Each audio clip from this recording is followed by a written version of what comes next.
working hard to secure further investment for the Grangemouth site.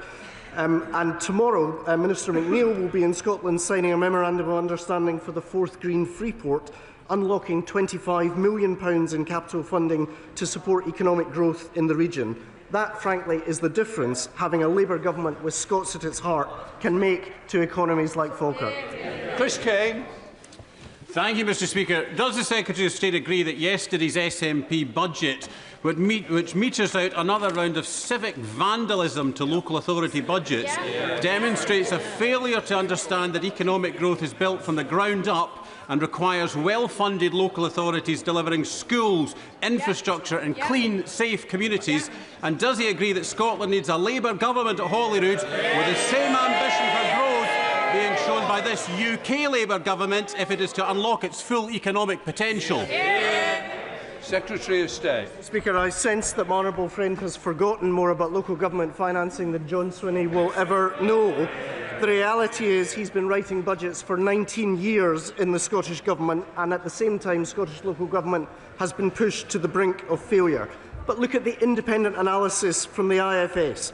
That shows that Scottish local government and finance is set to see reductions averaging 2.1% a year in real terms, which would require each Scottish council to increase council tax by around 8% just to hold budgets constant. My question for the First Minister is the same the day after the budget as the day before. John, where's the money gone? David Munda. Thank you, Mr Speaker. The Secretary of State will know that the Borderlands Inclusive Growth Deal is a very important factor in driving growth in the south of Scotland, and I'm looking forward to speaking to the Minister next week about the deal. But such deals, the importance is getting the money out the door. Over the years, a number of projects originally identified are not now going to go ahead. So does the Secretary of State agree with me that new projects should be brought on board, such as replacing the bridges at Annan, which were damaged in storms over the recent years? Secretary of State. So, Mr Speaker, of course I know from his own expertise and understanding of his constituency the challenge in relation to Annan and the fact that the bridges were swept away in the floods. I can assure the right honourable gentleman that my officials are working closely with the Borderlands Inclusive Growth Deal partners to oversee our £65 million investment in projects in that area. The balance we are endeavouring to strike is to make sure that there is effective local leadership, but he makes a powerful case that we have not seen the delivery at the pace that he would have wanted and we would have wanted in recent years, and that's why I hope next week's meeting is a constructive and useful opportunity to discuss these matters. Dave Doogan. Speaker, the SNP delivered yet another ambitious budget for Scotland yesterday, which saw almost £1 billion for rates relief, £5 billion for energy and climate change, and a 10% uplift for Scotland's colleges. That's the SNP that have delivered 10.5% growth since 2007 compared to the UK's 5.1%. The question isn't what will the UK government do for Scotland's economy, but what will they do to stop damaging it? Secretary of State. Mr Speaker, through the shouting I heard the claim that the announcement yesterday in the Scottish budget helped Scottish colleges. I had the opportunity to be at Forth Valley College last week. I simply invite the honourable gentleman to talk to the principal of Forth Valley College, or indeed West College, or any of the FE colleges across Scotland, and if the honourable gentleman wants to suggest for 1 second that the uplift announced yesterday touches the sides of the 20% cut that we saw previously, then it would be an interesting perspective. Look at the numbers, don't judge it on the rhetoric, judge the cuts that his government has delivered, and then come back and perhaps apologise to the young people of Scotland. Wendy Chamberlain. Mr Speaker, business rates are crippling, particularly for hospitality in North East Fife, including hotels, and we know that we haven't seen the initiatives that have delivered business rate relief in Scotland as other parts of the UK. Now, the UK government may be U-turning on this issue, but would they consider a cut to VAT for hospitality so businesses across the UK can benefit? Secretary of State. So, Mr Speaker, my initial glance at the Scottish budget that was announced yesterday suggests that there will still be significant uplifts in 2026 in terms of business rates across Scotland. That is a direct challenge to the claims that we've heard from the Scottish Government in terms of economic growth. And so I hope that, as well as continuing to advocate and make the case to the UK Government, she and her colleagues will take the opportunity to say Scotland's high streets are being let down by the Scottish Government, as surely as Scotland's public services are also being let down. Harriet Cross. In people's pockets is vital for economic growth, but today the government has signed the country up to the highest energy bills for offshore energy for the next 10 years, and bills that we'll be paying for 20 years to come. Can the Secretary of State explain how this is going to get more money back in people's pockets to spend on high streets rather than just to spend on higher bills? Well, Mr. Speaker, let's actually start with the facts. Our auction today delivers new renewable power that is cheaper to build and operate than building new gas. Let me give you the figures. Here are the key facts. The cost of building and operating new gas, £147 per megawatt hour. The strike price we agreed today, average of £91. That means the price of wind we've secured is 40% lower than the cost of building and operating new gas power plants. It's simply not true. Jamie Stone. Thank you, Mr. Speaker. Tonight, millions of people will tune in to The Traitors, which was filmed at Ardross Castle in my constituency. Really, I should have put on my Claudia Winkleman eyeliner for this one. It's brought millions of pounds and jobs to the Highlands. So can I ask the Secretary of State what plans he has to encourage the screen industry to look at locations like Ardross Castle in Scotland? So firstly, Mr. Speaker, I defer to my Cabinet colleague, the Secretary of State for Health, in terms of his expertise and knowledge when it comes to The Traitors. He made a powerful case on television that he had watched the series, and I then had to catch up subsequently. I would simply say Ardross Castle is a fantastic advert for Scotland, not simply within the castle, but the scenes around it. I was talking only yesterday to my colleague, the Member of Parliament for Stirling, about the huge potential for the film industry in Scotland, and we stand ready with our colleagues in DCMS to do whatever we can to support Screen in Scotland. Linda O'Hara. The Secretary of State talks about supporting economic growth in Scotland. Well, perhaps he should check in with the local authorities across the Highlands and Islands, who combined have received absolutely nothing from the UK Government's Local Growth Fund.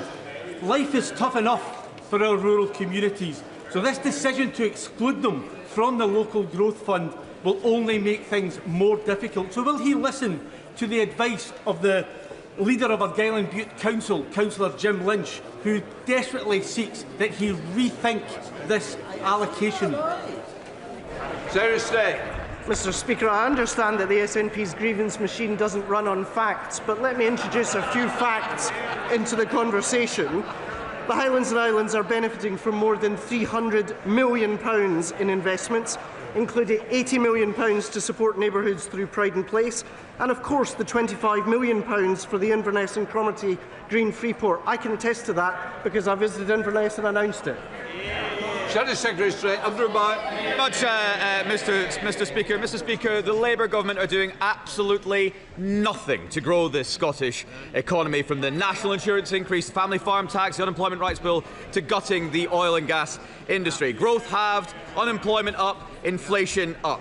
But not total incompetence. But not only are they incompetent, Mr. Speaker, they are weak. So weak that Scottish Labour announced they wouldn't oppose the SNP's budget before they even knew what was in it. Now, we know they aren't very good at government, but you would have thought, after all these years, they might have worked out how to do opposition, wouldn't you? Mr. Speaker, let's see whether the opposition frontbench agree with the opposition frontbench leader, because, of course, you don't need to take my word for it in terms of the complete chaos that was left by the last government. The present leader of the Conservative Party is the one who admitted they had, and I quote, no plan for growth. So we're not going to take any lectures from a party that delivered not just the Liz Truss budget, but an economy that was high in inequality and low in growth. Andrew Bowie. Mr. Speaker. Mr. Speaker, what we saw yesterday from the SNP was nothing more than the same old, tired, stale government with tired, stale gimmicks, handouts, and an addiction to punishing hard-working Scots with the highest taxes for poorer services. Nothing for growth, nothing for entrepreneurs, and nothing for businesses. But what would you expect from the separatist pressure group cosplaying as a government that is the SNP? So does the Secretary of State agree that after 19 years we need change in Scotland, and that the only party with a plan to cut tax, cut the benefit bill and support business and grow the economy is the Scottish Conservative and Unionist Party? Secretary of State. Unsurprisingly, no. I half agree with them, which is that Scotland frankly deserves better than a government that after 19 years is claiming to be the change that Scotland needs. The reality is, when I'm on the doorsteps in East Lothian, I ask people inclined to vote SNP a single question. Name a single area of Scottish public life that has got better over the last 19 years. We've had 2 decades of talking about independence. What do we have to show for it? This isn't the change that Scotland needs this budget. The change we need is an As Sarwar and Scottish Labour. Susan Merritt, Liberal Democrat spokesperson. Thank you. Mr Speaker, I'd like to congratulate the Government on the successful 7th round of the allocation of green energy and CFD contracts, nearly 20% of which are going to Scotland. It's good to see that even amid their U-turns, a Liberal Democrat system from over a decade ago is still delivering. What discussions has the Minister had with his Cabinet colleagues to ensure the benefits are passed on to the Scottish people through skilled jobs, working to upgrade the grid, and crucially through protecting and defending our offshore infrastructure? Secretary of State. Mr Speaker, I was last in touch with the Designated Secretary about an hour ago before Scottish Questions. I talked to him after the Cabinet and discussed these issues with him in the Cabinet. The choice, and it's a very serious question, it deserves a serious answer, the choice is not whether to build, but what to build. And our answer is clean, homegrown power that we in the United Kingdom control. Our answer is that we should build new renewables because they are cheaper to build and to operate than gas. Stephen Guthins. Thank you, Mr Speaker. Mr Speaker, can I wish the Secretary of State the best for 2026? I'm glad that he caught the traitors, because I have to say I'm so sorry to have heard the language that was being used about Scottish Labour MPs by Labour MPs in the press recently. So I wish him the best. But can he tell me the best way to improve our lives and our economy? Why is Scotland the only part of the UK where child poverty is going down? Well, in part, child poverty is going to be falling because of the 95,000 kids that we helped by abolishing the 2-child cap. It is not a coincidence that on a single afternoon, our Chancellor of the Exchequer took the mantle from Gordon Brown as being the politician who lifted the most kids out of poverty across the UK in a single parliament. Gordon Brown had taken that mantle previously from Dennis Healey. It is not a coincidence that Labour Chancellors lift kids out of poverty. That's what we do, and we're proud of it.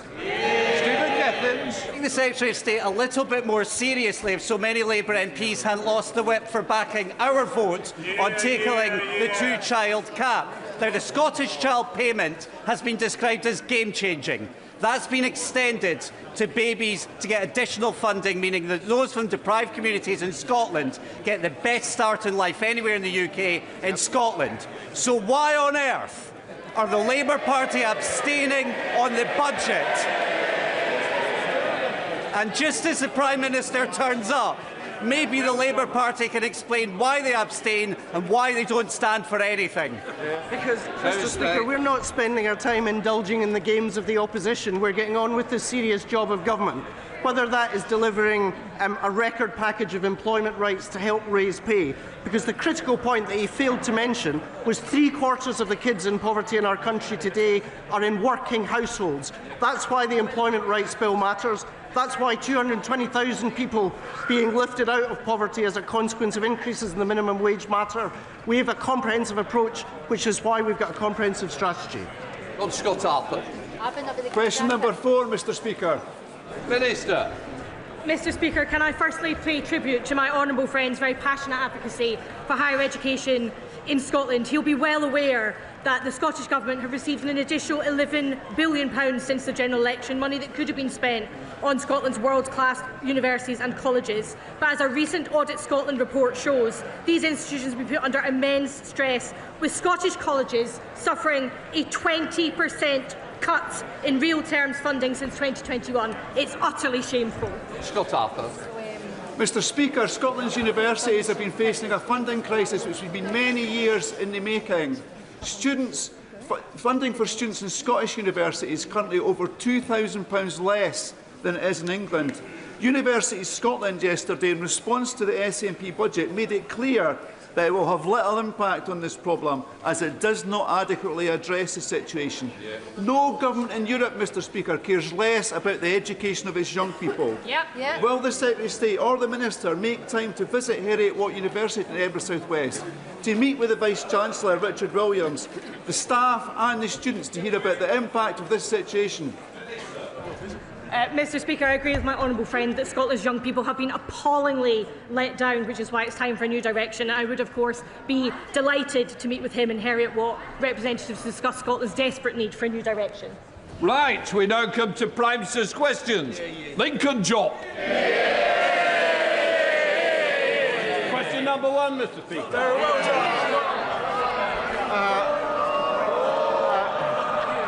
Mr Speaker, can I start by condemning, in the strongest possible terms, the sickening repression and murder of protesters in Iran? The contrast between the courage of the Iranian people and the brutality of their desperate regime has never been clearer. Mr Speaker, we've called out this brutality face to face. We're working with allies on further sanctions and doing all we can to protect UK nationals. Mr Speaker, time and again, under the party opposite, towns and cities across the north were failed. Today, this Labour government delivers change.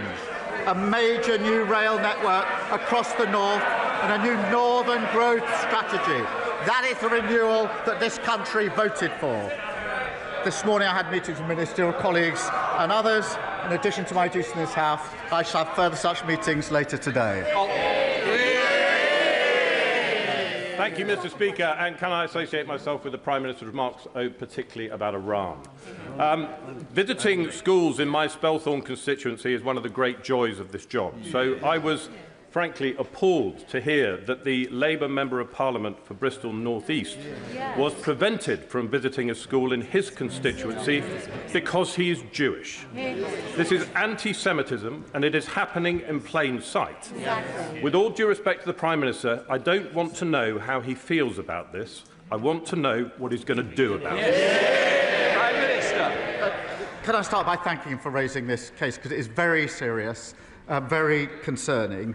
And all members of Parliament should be able to visit anywhere in their constituency, schools or other places, without any fear of anti-Semitism. We do take this seriously. We're providing more funding for security and support we're putting in across the country, and we will be holding those to account who prevented this visit to this school. Annalise Midgley. Thank you, Mr Speaker, and I'd like to thank the Prime Minister for his commitment to delivering the Hillsborough Law. But it has been proven that following the Manchester Arena bombings, MI5 spent 6 years misleading the public and concealing information. There was no risk to national security because it was a closed hearing. So will the Prime Minister deliver justice for those families and confirm that this government will bring forward an amendment that will make robust the duties and responsibilities of candour for all parts of the state, including individuals in the security services, so we can finally say never again? Prime Minister. Can I thank my honourable friend? The Hillsborough Law will right wrongs of the past, changing the balance of power to ensure the state can never hide from the people it should serve. And I would like to acknowledge, Mr Speaker, I think some of the families are in the gallery with us here today, and I will be meeting them later on this afternoon. I've always been clear the duty of candour applies to the intelligence services. I made a commitment we wouldn't water down the bill, and the amendments we put forward strengthen it.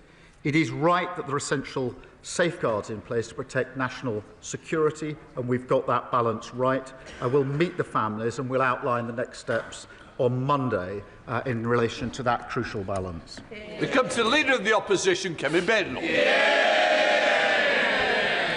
Thank you, Mr Speaker. And can I agree with the Prime Minister's comments on Iran? Today, Irfan Soltani faces execution for protesting in Iran, and I'm sure the whole House will be united in condemning this. Our thoughts are with him and his family and the brave protesters fighting for their freedom against an evil regime. Mr. Speaker, I know the Home Secretary will be making a statement today on the West Midlands Police. The first thing that she should be announcing is the sacking of the Chief Constable. And I thank the member for West Suffolk for relentlessly pushing this issue. Mr. Speaker, can I welcome the Prime Minister's latest U-turn? I feel like I say that every week. Mandatory digital ID was a rubbish policy, and we on this side of the House are glad to see the back of it. But yesterday, the Health Secretary said the Prime Minister's New Year's resolution should be, and I quote, to try to get it right first. To try to get it right first time.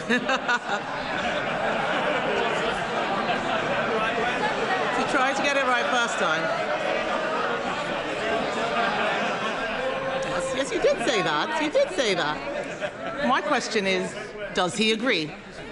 Prime Minister. Mr. Speaker, I'm determined to make it harder for people to work illegally in this country, and that's why there will be checks, they will be digital, and they will be mandatory. And I'll tell her what this government is doing, whether on planning, child poverty, employment rights, investing in our NHS. We're taking the right choices for Britain, and they oppose every single one of them. And she talks about U-turns and consistency. From the party that used to recognise the challenge of climate change, and now they run from it, who promised to cut immigration, but then lost control of it, who once took great pride in our diversity. Now they talk of deporting our neighbours to achieve cultural coherence. And, Mr. Speaker, on consistency, don't get me started on 5 Prime Ministers, 6 Chancellors, 8 Home Secretaries, 16 Housing Ministers. They had more positions in 14 years than the Kama Sutra. No wonder they're knackered and they left the country screwed. A lot of waffle, Mr. Speaker, but it's still a U-turn. The member for Hull East has said, it's so interesting, Mr. Speaker, Labour MPs must think very carefully before defending policy decisions publicly. He said, and I quote, "This stuff leaves us looking really stupid." I'm sorry to tell him, but Labour MPs have been looking stupid for a long time. But let's look, Mr. Speaker. Mr. Speaker, let's look at some other things the Prime Minister didn't get right first time, starting with the family farms tax. Some farmers were so terrified they sold their farms last year only for the Prime Minister to U-turn 2 days before Christmas. Will he apologise for the misery he's caused countless farmers? Prime Minister. Mr. Speaker, the principle we put in place on inheritance tax is the right one. We listened, we made an asterisk. But what we're doing is turning the country around. Yes, we've changed the country. We've changed the failed approach of the last Tory government. They crashed the economy and sent mortgage rates through the roof. They left millions stuck on NHS waiting lists. They presided over the worst Parliament for living standards on record. Now we're turning that around. We're changing that. Inflation and interest rates are coming down. Waiting lists are coming down. Wages are up more in the first year of a Labour government than 10 years of the Tory government. But I understand, Mr. Speaker, that she's taking advice on change. She had Nadeem Zahawi in to ask his advice, how to change and how to save her party. Please don't tell me she listened to his accountant. Next day after the advice, he jumped ship to reform, the 23rd former Tory MP to do so. I don't know which is more pitiful, the flood of former Tory MPs deserting her sinking ship, or the Reform Party so desperate to launder any old failed Tory politician. Mr. Speaker, the Prime Minister doesn't need to worry about me. I'm all right.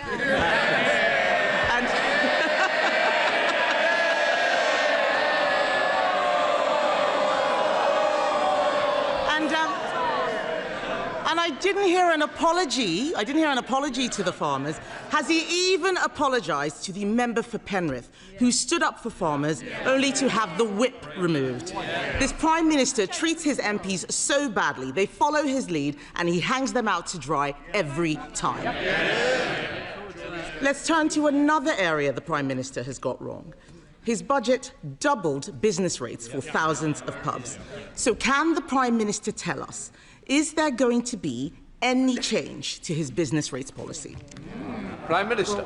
Mr. Speaker, we're working with the sector to ensure that they get the support that they need. I have to say, the Leader of the Opposition's newfound concern for pubs will come as a surprise to anyone who remembers the 7,000 pubs that were closed under the Tories. And as Business Secretary, she didn't say a word about it. So we support business. We also support workers, Mr. Speaker. And that's why we passed our Employment Rights Act. And on Mr. Speaker, on Monday, the Business Secretary and I went to Croydon to discuss our Employment Rights Act with workers there. They were very keen on the paternity rights and the maternity rights, which I know the Leader of the Opposition opposes. And whilst we were there at IKEA, they showed me their new prototype, the IKEA Shadow Cabinet. The trouble is, nobody wants to buy it. It's mainly constructed of old dead wood. And every time you lose a nut, it defects to reform.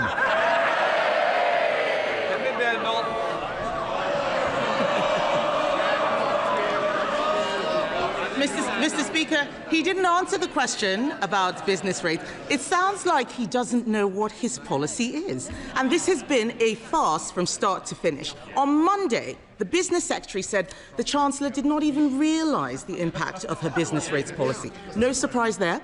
But yesterday, the Tax Office said that they did tell the government what the impact would be. So can the Prime Minister be clear?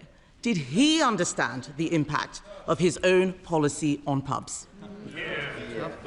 Prime Minister. Mr. Speaker, we're working with this sector.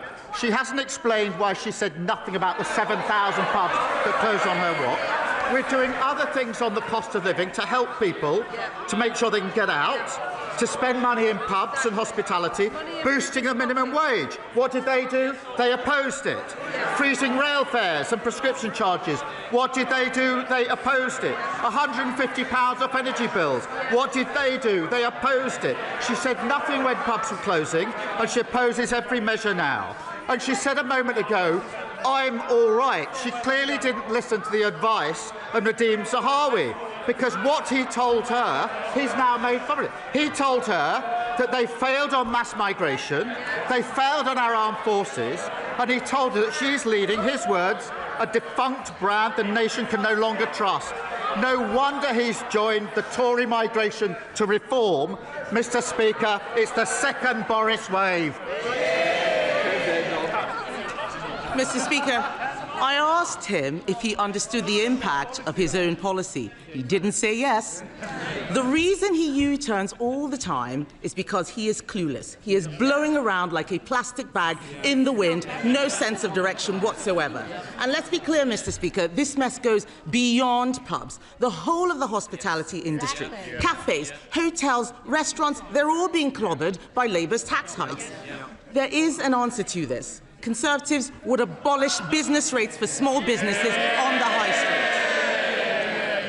street. Mr. Speaker, yes, they're all chuntering. He's already agreeing with us on family farms tax. He's already agreeing with us on digital ID. Why doesn't he make it a hat trick and abolish business rates for the high street? Mr. Speaker, they crashed the economy, and now they want to give lectures. She's wondering why nobody's listening to them. Nobody is ever going to listen to them on the economy ever again. Mr. Speaker, in 18 months, because of the decisions we've made, inflation is falling, and the Bank of England say it's coming back down to target. We've had 6 interest rate cuts in a row. Wages are up more in the first year of a Labour government than under the first 10 years of their government, and we beat the forecasts on growth for 2025. We're turning this country around after the appalling mess that they left it in. He says no one's going to listen to us. Who's going to listen to him? The winter fuel allowance, U-turn. Waspy women, U-turn. The 2-child benefit cap, U-turn. Grooming gangs inquiry, U-turn. The family farms tax, U-turn. Digital ID, U-turn. Jury trials? U-turn. We hope so. We hope so. I think that's going to be the next one, Mr. Speaker. Week after week, these poor people sitting behind him have to defend the indefensible, only for him to U-turn a few days later. Mr. Speaker, one of his cabinet ministers told a journalist that what's happening at the moment is extraordinarily bad. Another said we've gone through a catastrophic series of missteps.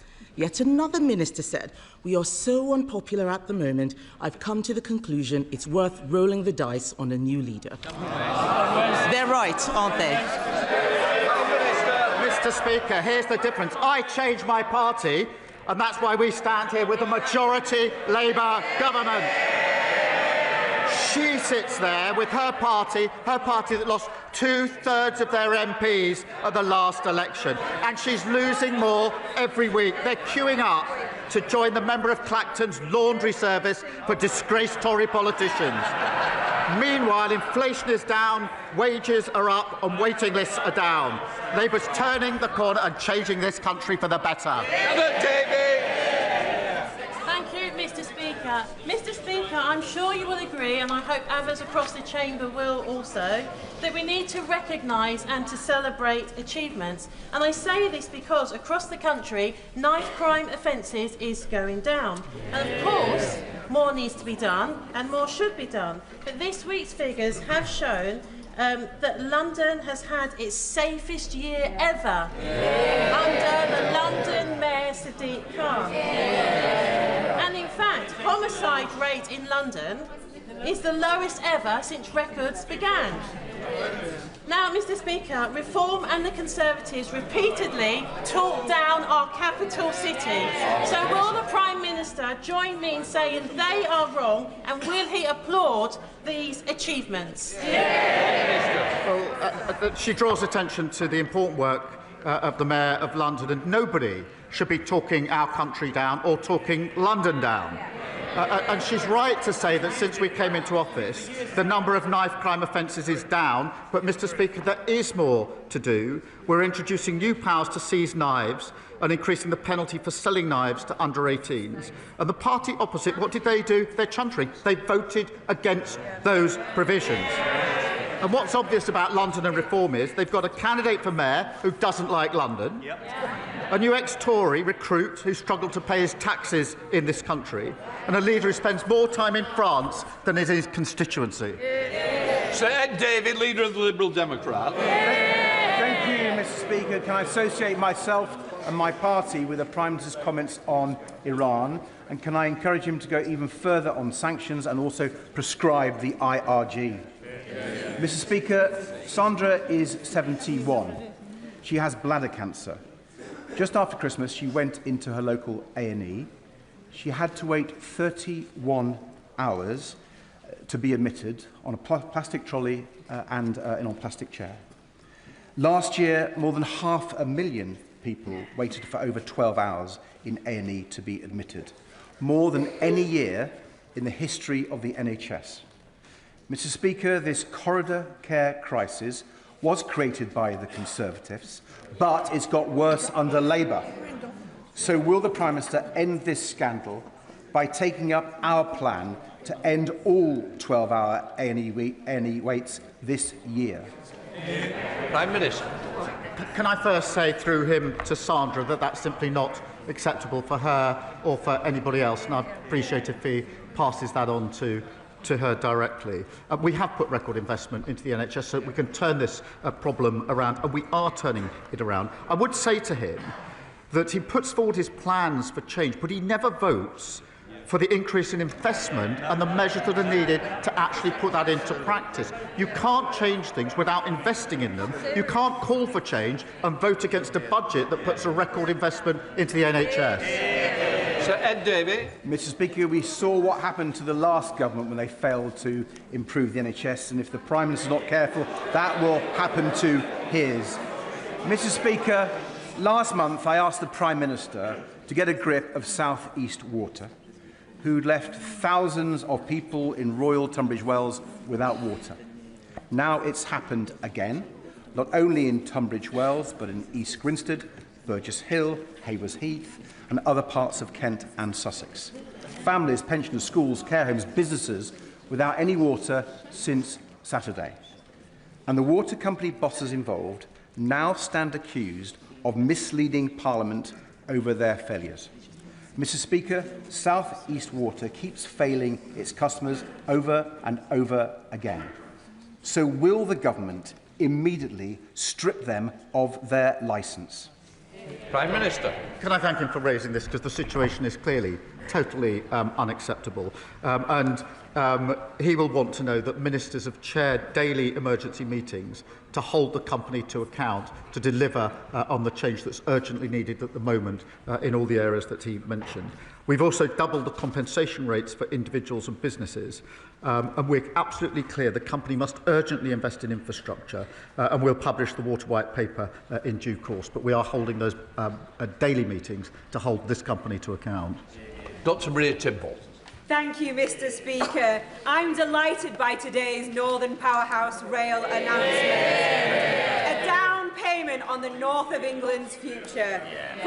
Fulfilling Lord Blunkett's rail plan for Yorkshire also included upgrades to the Penistone Line train, the spine that connects south to West Yorkshire, coursing through 8 constituencies, serving 500,000 people. When I was growing up, my dad opened Silkstone Common Station as a Dodder councillor. I want my legacy to be 2 trains an hour, Tidball, for our Penistone line.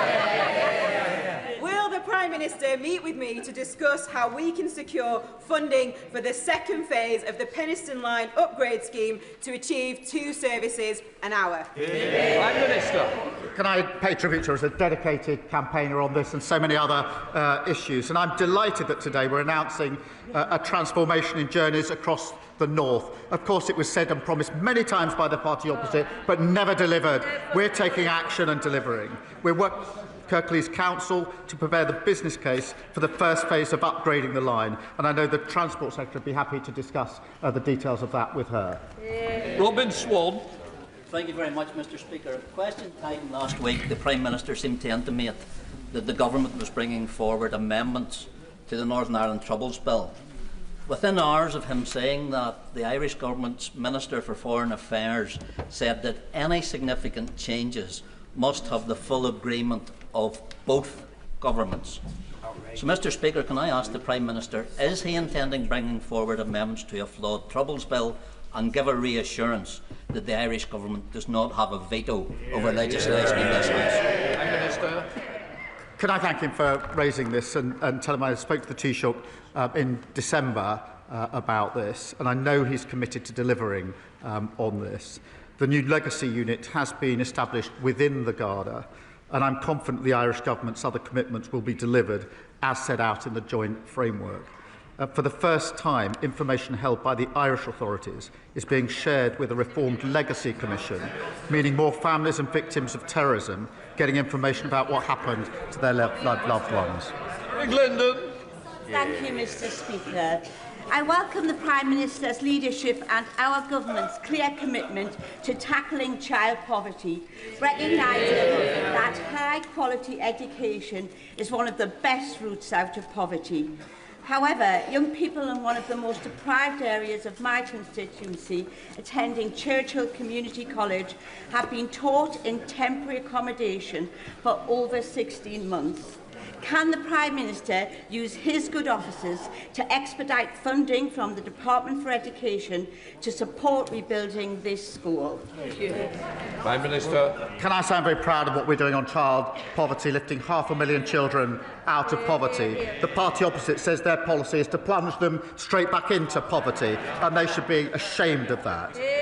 The situation she draws my attention to is appalling. Parents and teachers are furious that the party opposite left schools literally crumbling.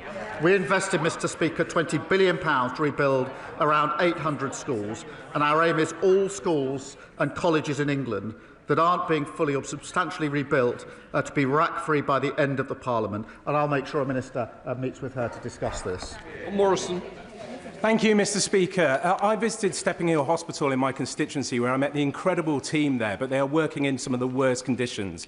The staff there showed me the wards where sewage is coming up onto the floors through the drains, and they showed me the ceilings where water is dripping down out onto vital equipment. The hospital itself has a £130 million repair bill, and the Prime Minister is the man that can change this. So will he meet with me, the member for Hazel Grove and the member for Stockport constituency, so we can talk to him about this issue, get some investment in, and then get the hospital that my constituents deserve? Prime Minister. Well, I thank him for raising this, and he knows we inherited a terrible situation with waiting lists, performance targets missed, and hospitals like Stepping Hill left to crumble. They should be absolutely ashamed of themselves.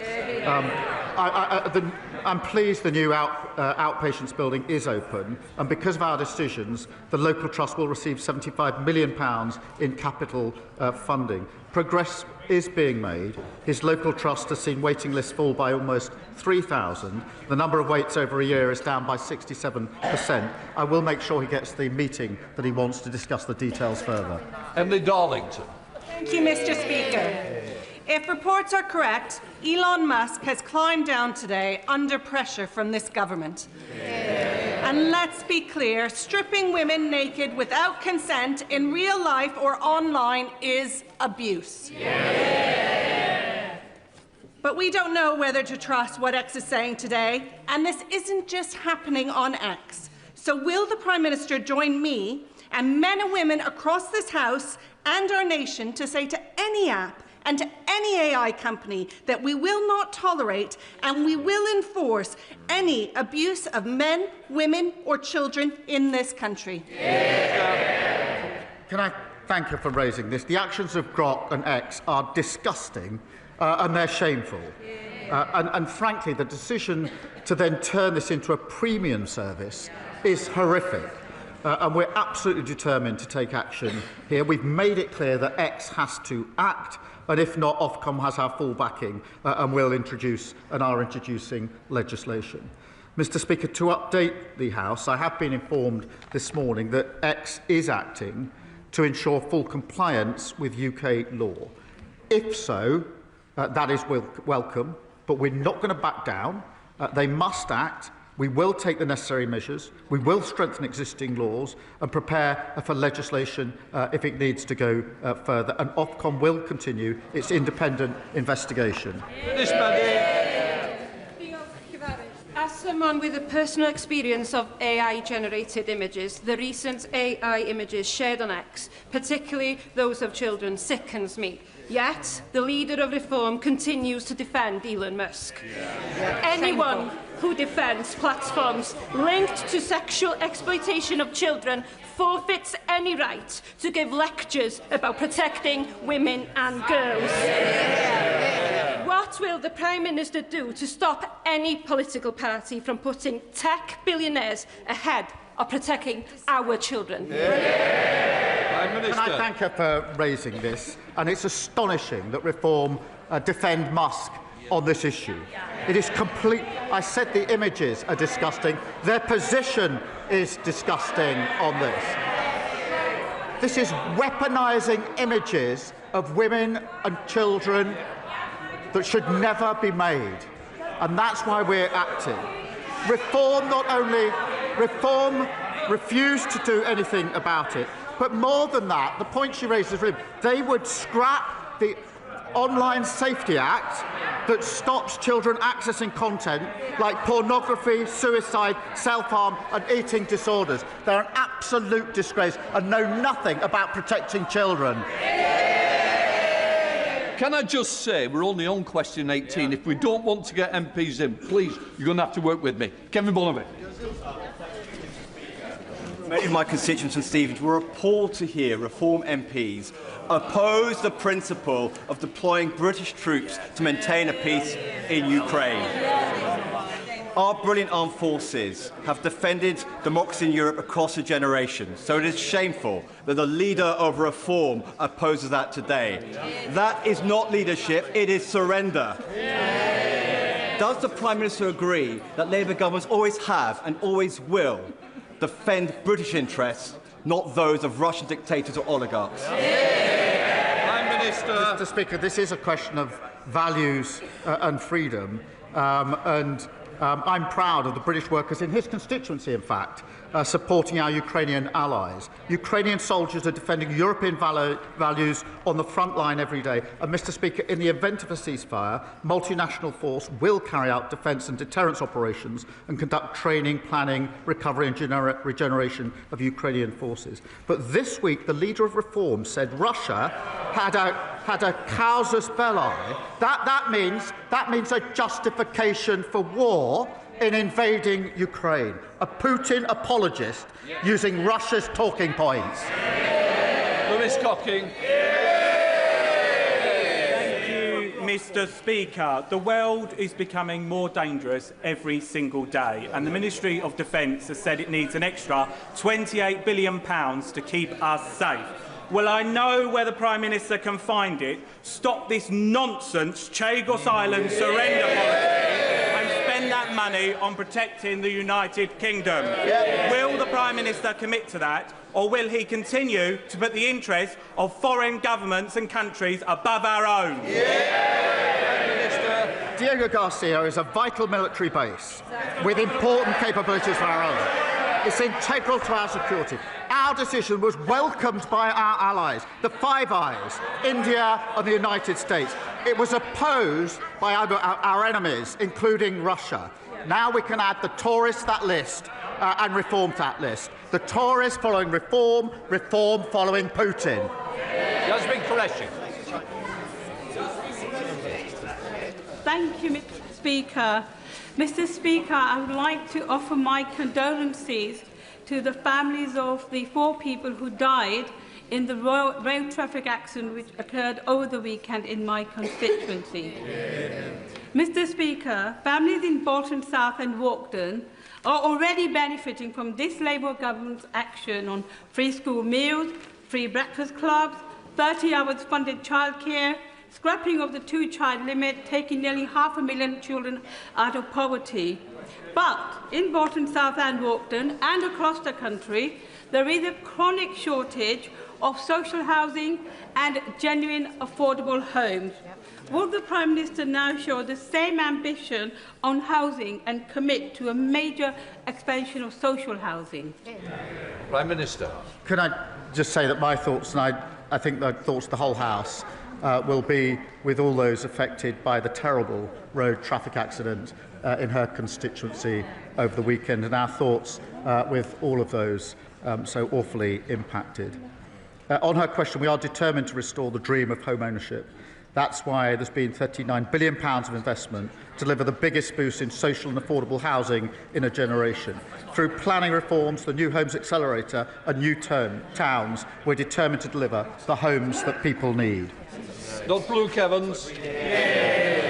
Thank you, Mr. Speaker, and I welcome the Prime Minister's commitment to the Violence Against Women and Girls strategy, but I and many have concerns about stigmatising young boys, men and masculinity as inherently toxic, especially when suicide is the #1 killer for young men. So is it about time that we have a Minister for Men and Boys? Because this is about women and men, not women or men. Prime Minister. Can I thank him for his support on what we're doing on violence against women and girls? Can I also agree with him that this isn't about women or men or boys or girls? It's about both. And that's why I was very pleased to bring forward our men's health strategy, one of the first of its sort, to deal with the challenges that young men in particular, in my view, have growing up, particularly with social media, but also to go further on the question of suicide. And I know that that's something that the whole House is prepared to work together on, and quite right too. Caroline Harris. Thank you, Mr. Speaker. As trade envoy to New Zealand, last year I visited Eden Park in Auckland to hear their exciting plans to bring the Edinburgh tattoo to New Zealand. Well, next month that plan becomes a reality, and one of Scotland and the UK's greatest military displays will be taking place in Auckland. This spectacular event is testament to the exciting and successful trading relationship between the UK and New Zealand. Will the Prime Minister join me in congratulating congratulating and thanking everyone who's made this a reality. Can I thank her for raising that? Because the Royal Edinburgh military tattoo is absolutely brilliant, as anybody who's seen it will attest. And I'm so pleased that it's heading to New Zealand. And I think it's another example of Scotland's unique contribution to our international image, our culture and tourism. And I think we all wish them the very best of luck in their performance. And I know it'll be very well received. Timothy. Thank you, Mr. Speaker. The police fabricated intelligence to get Israelis banned from Villa Park, as demanded by Islamists. It's not an isolated case. Forces cut deals with dodgy mosques and refuse to arrest preachers who incite violence. The CPS uses the Public Order Act as an Islamic blasphemy law. In prison, governors do deals with Islamists to maintain order.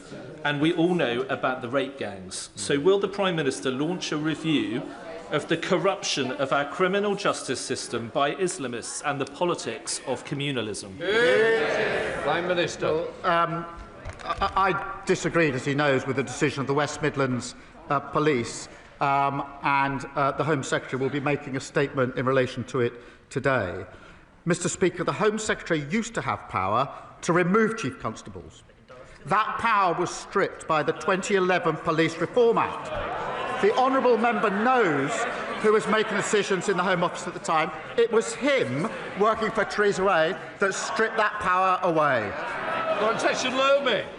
Thank you, Mr. Speaker, and a belated Happy New Year. But for the 4.8 million leaseholders across England, it's not a Happy New Year. They're going to be receiving large bills in a matter of weeks.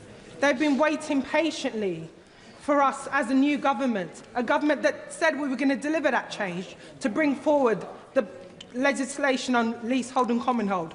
So I want to ask the Prime Minister, when will we see that legislation so that we can put those leaseholders out of their misery?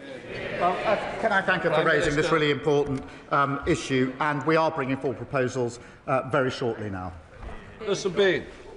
Thank you, Mr. Speaker.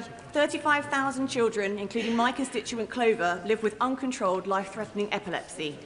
Those who can afford it are already benefiting from prescribed medical cannabis, yet families face endless delays, confused trials and a Home Office process designed for criminal misuse, not healthcare. Will the Prime Minister meet with me and affected families to move paediatric medical cannabis out of Home Office control, create a pathway for proper trials and NHS access, and ensure that all children with life-threatening epilepsy get the care they deserve, regardless of their family circumstances? Well, can I thank you for raising the case of Clover? NHS England and the National Institute of Health and Care Research recently agreed funding for 2 world-first clinical trials relating to the use of cannabis-based products. This could help see medicines more routinely available in the NHS, and I'll make sure that she gets the meeting that she wants with the relevant minister to discuss what else we're doing. Helena Donovan. Thank you, Mr. Speaker. The people I represent are fed up with Southern Water, from sewage to broken pipes and water outages, even on Christmas Day. In November, millions of plastic beads washed up on our beaches, and we discovered they'd come from a Southern Water treatment plant. I'm now campaigning for water companies to stop using this outdated plastic bead method and bin the beads. We're really concerned about the impact on wildlife, and we have a massive clean-up operation on our hands. Over 5,000 people have already supported my campaign with Sussex Wildlife Trust. Will the Prime Minister join me in sharing his horror at this dereliction of duty from Southern Water and calling on them to face the full force of the law for this terrible pollution incident? Can I credit her with helping expose this scandal and working with her and everyone in her community, volunteering to clean up the beaches? That is the very best of who we are. But people are right to be furious that for far too long water companies were allowed to get away with polluting our seas and beaches. The Environment Agency are leading a full investigation, but we are more generally ending unfair bonuses for polluting water bosses, abolishing Ofwat and introducing tougher penalties, holding companies to account. Then a message ejected. Mr. Speaker, ahead of the forthcoming consultation on local government reorganisation, last month Huntingdonshire District Council voted for option E, a Huntingdonshire Unitary Council. This was a cross-party view, and the Prime Minister's own Labour councillors voted in favour of it. There is a suspicion locally that the government favours option D, proposed by the Labour Eastern Regional Office, which would see Huntingdonshire and my constituency split in two and combined with Peterborough. Can the Prime Minister offer assurances to my constituents and those across Huntingdonshire that the decision isn't already a done deal and that the democratic will of Huntingdonshire District Council won't be overridden to satisfy an unelected Labour regional office? Prime Minister. There are no done deals here. We're going through the proper process. Thank you, Mr. Speaker. The staff at West Herts Teaching Hospitals Trust, which operates Watford General in my constituency, have been very busy bees. They have recently won Trust of the Year and Performance Recovery at the 2025 Health Service Journal Awards. Will the Prime Minister join me in congratulating the amazing team at Watford General and thank them for all the hard work that they have done to achieve this admirable accolade? Imagine what further achievements that they will make when they have their new hospital and new facilities. I will join him and thank the staff in his hospital, but also the NHS staff across the country who worked so hard over Christmas and New Year, which is notoriously a difficult time. That completes Prime Minister's questions. Let the front benches change over.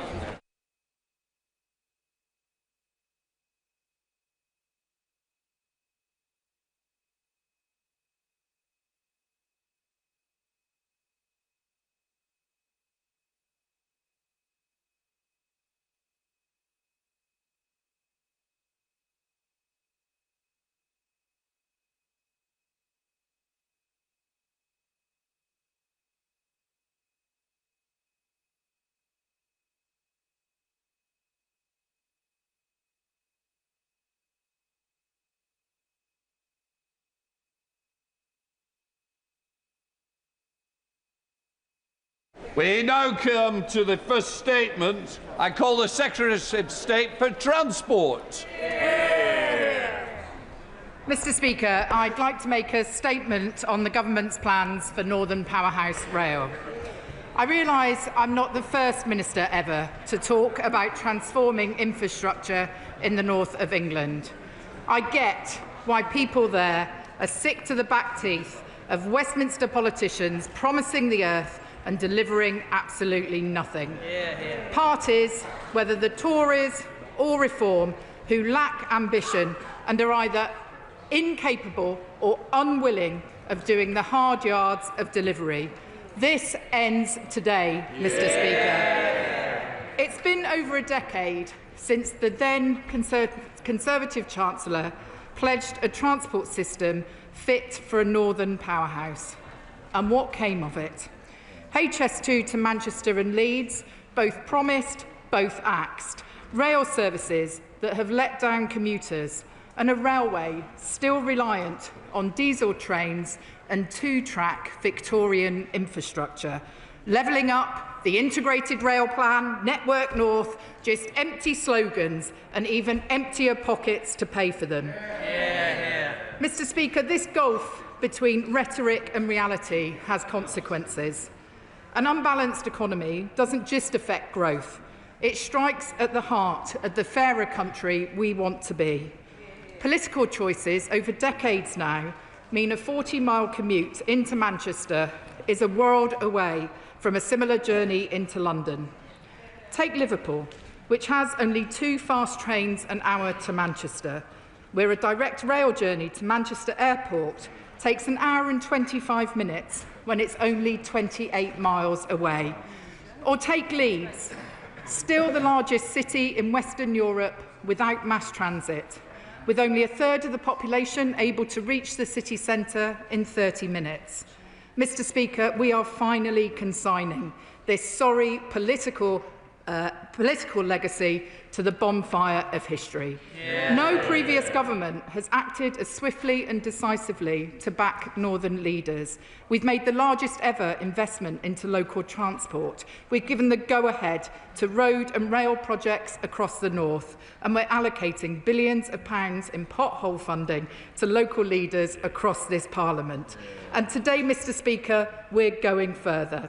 After years of underinvestment in the North's rail network, I am proud to announce we will deliver Northern Powerhouse Rail. This is a generational commitment, building on the ongoing Trans-Pennine route upgrade.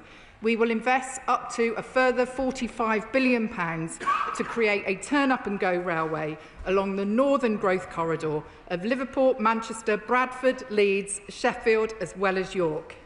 There will be regular services onward to Newcastle and Hull and to Chester for connections to North Wales. Make no mistake, NPR will transform how people travel. We'll end the hour-long waits if you miss your train.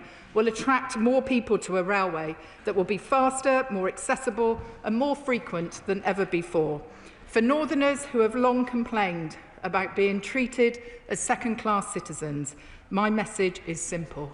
Those days are over. Yeah. Mr. Speaker, this is an ambitious long-term programme, but it is not HS2 reheated.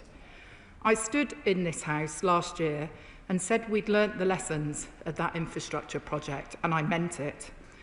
Unlike the previous government's Network North plan, which was announced without so much as a phone call to the mayors, we have been working directly with them on developing these proposals, and I'm proud to announce that every single one of those mayors is backing the plan today. Yeah. I'm clear that NPR will not be a central government vanity project. It will be rooted in northern communities, designed, developed and delivered from the bottom up. We'll also take the time to get this right. That starts with agreeing mature, stable designs as well as consents, all before construction. Finally, unlike HS2, this isn't about the fastest line at any cost. Northern Powerhouse Rail will be the shoulders of this nation's rail network, improving services across the north and beyond. Let me now turn to delivery, Mr. Speaker.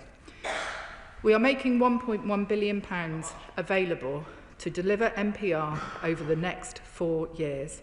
This will proceed in 3 phases, sequenced so passengers experience a better railway as soon as possible. The first phase will prioritise electrification and upgrades east of the Pennines for delivery in the 2030s. That covers the Leeds-Bradford, Sheffield-Leeds and Leeds-York corridors, including the stations. Alongside NPR, we'll develop the business case for the Leamside line as part of our broader plans for the north, and I want to pay tribute to the Honourable Member for Washington and Gateshead South, who has been campaigning on this for over 20 years. Mr. Speaker, Phase 1's benefits will be clear.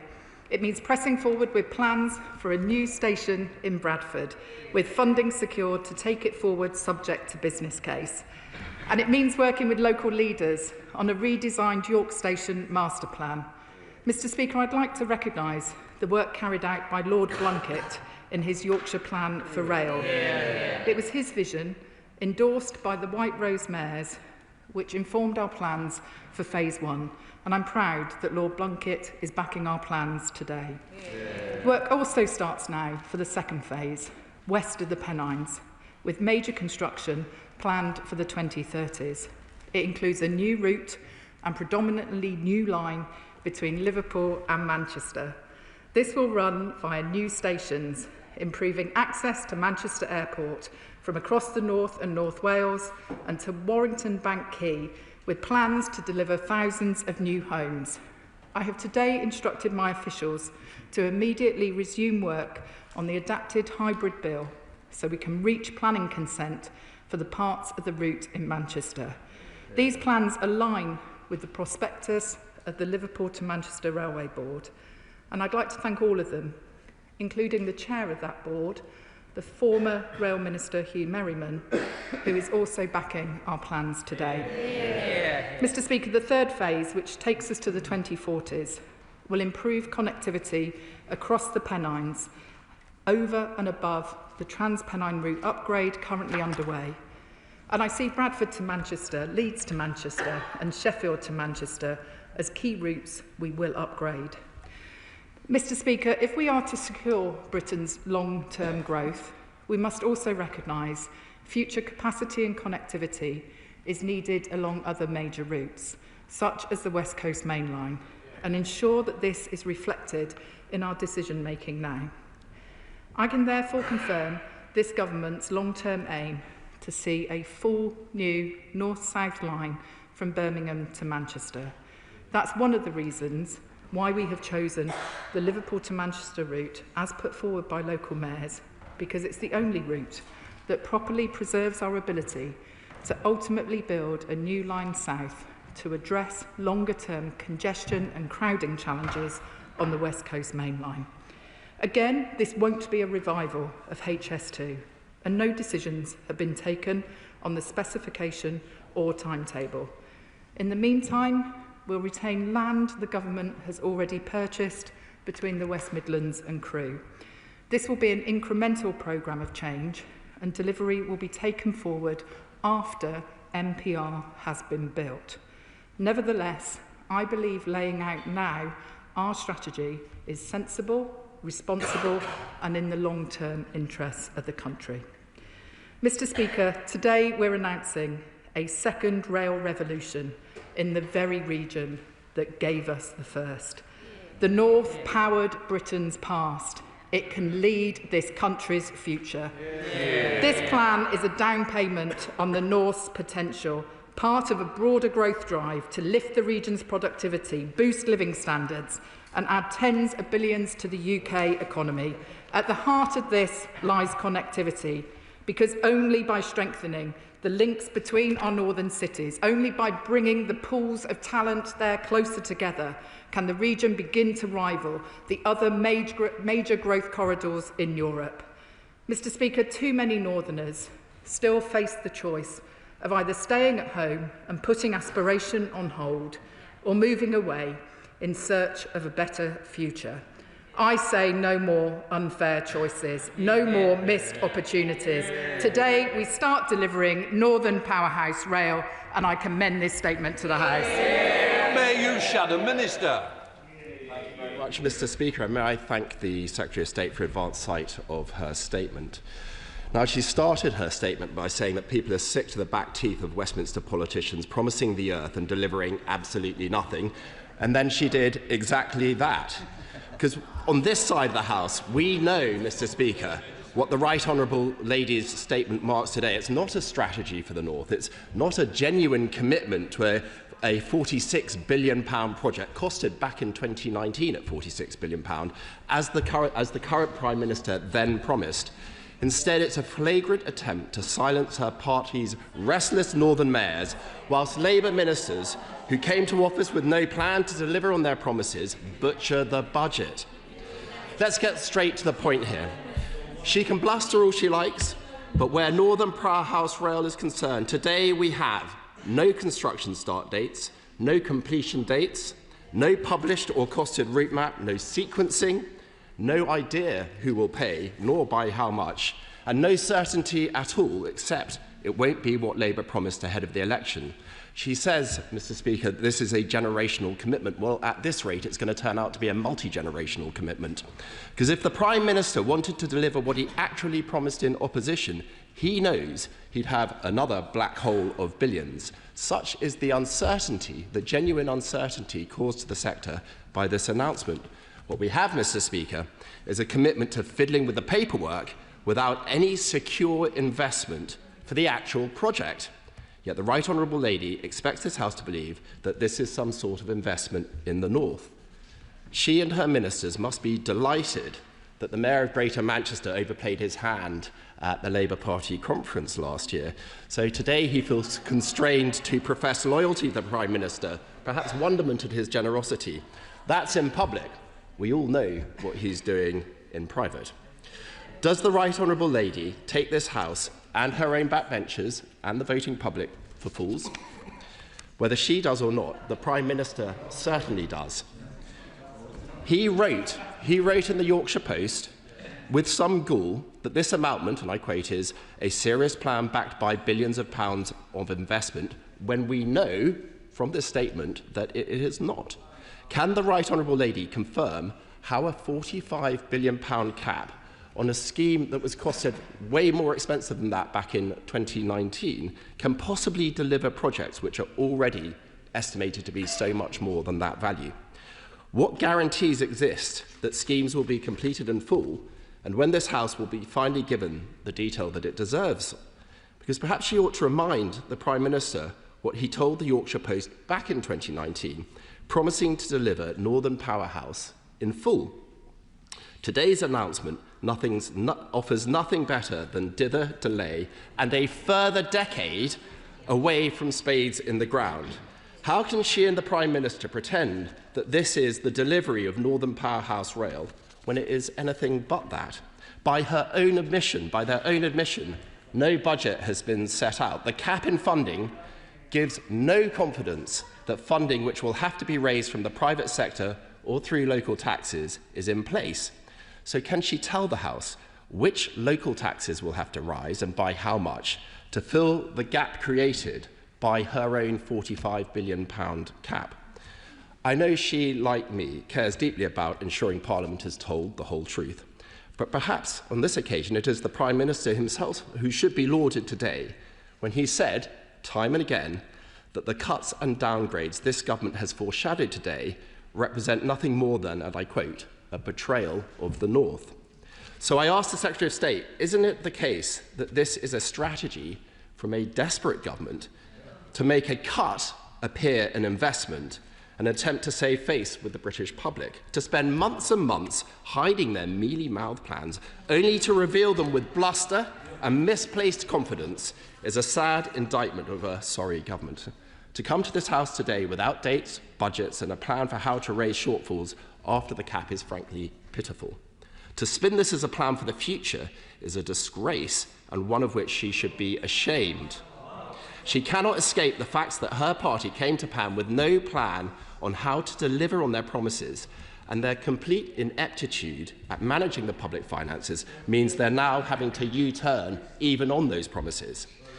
If the Metro mayors and backbenchers had any backbone, then rather than genitalously jostling for position under the next Labour leader, today they'd be acknowledging the truth in what I've said and calling out this betrayal. Secretary of State. Very underwhelming. Mr. Speaker, I can't believe what I've heard, to be honest. I mean, I know he's standing in for the Shadow Transport Secretary today, but really I hoped he would have done a little bit better than that. He talks about no budget being set out.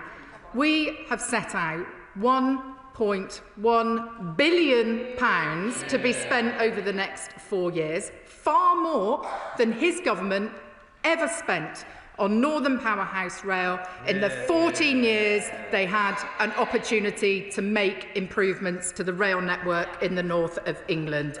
If that's the way they approach basic maths when we're spending over £1 billion, I can see why the public booted them out of office at the last election.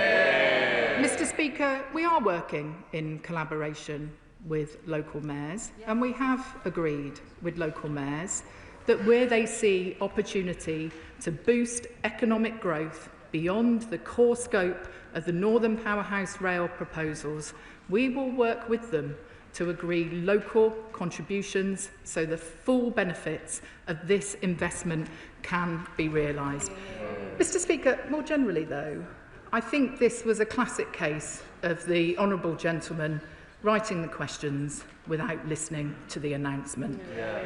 We are delivering Northern Powerhouse Rail in full. We have set out our plans in full, we are funding NPR in full, and we will deliver it. He mentions the previous government and their aspirations. Let me remind the House of what that actually amounted to. The plan that got the location of Manchester wrong on a map. The plan that promised new tram lines that had already been built. The plan that diverted funding away from the north to fix potholes in the south. That plan was not worth the paper it was written on, and so we'll take no lessons on this from the party opposite. But if he won't listen to me, maybe he'll listen to the people who run our great city regions in the north. The mayors of West Yorkshire, South Yorkshire and North Yorkshire said we welcome the government's once-in-a-generation commitment to improving transport across the north. The mayor of the Liverpool City region said after more than a decade of dither, delay and broken promises, this is the start of a new era with a genuinely strategic approach and a government finally backing Northern Powerhouse Rail in full. The mayor of Greater Manchester said finally, We have a government with an ambitious vision for the North and a firm commitment to Northern Powerhouse Rail. And let me quote one more person. MPR is a project I've long championed, so it is excellent to see the government backing it in full. Not the words of a Labour mayor, not the words of a Labour minister, but the words of former Conservative Rail Minister Hugh Merriman. Mr. Speaker, our plans are backed by the mayors, they're backed by business leaders, they're backed by their own former Rail Minister. That tells you everything you need to know about who is delivering for the North and who never did. Ruth Cadbury, Chair of the Select Committee. Mr. Speaker, this is another hugely welcome transport statement from the Secretary of State for Transport and her team. Today's announcement promises levels of rail connectivity for communities from Merseyside to Tyneside that will compare with that of the London travel to work area. The question I and many have today is when will we have more details about the timescales and the potential funding sources for phase 1 and 2, and most importantly phase 3 of today's statement, phase 3 being linking Birmingham with the Northern Powerhouse Rail network, so desperately needed, so cruelly and ridiculously cancelled by the party opposite when they were in government, so that we can relieve the pressure on the West Coast Main Line and link up London and Birmingham with the cities of the North. Yeah. The Chair of the Transport Select Committee is completely right to say that the proposals that we're announcing today will deliver rail services for the North that are comparable to those in London and the South East. A turn-up-and-go railway where you can go to the station, not having to check the timetable before you go, because you know that a train will be there within a reasonable time frame. And you know that if you miss your train, you're not going to have to wait for an hour to get the next one. She's right to press me on timing about when more information is going to become available about the different phases. The first phase of improvement relates to the corridors into Leeds from Sheffield, Bradford and York. We will be progressing with urgency on those, as well as the plans for the new line between Manchester and Liverpool. Phase 3 of MPR relates to further Transpennine improvements beyond the Transpennine route upgrade. And we will be saying more in due course about our plans for Birmingham to Manchester, noting that the delivery of that will come after MPR has been completed. Tim Farron, Liberal Democrats. Thank you, Mr. Speaker. I have read the statement and indeed listened to her carefully, and I'm very grateful for early sight of it. We are massive supporters of Northern Powerhouse Rail on these benches.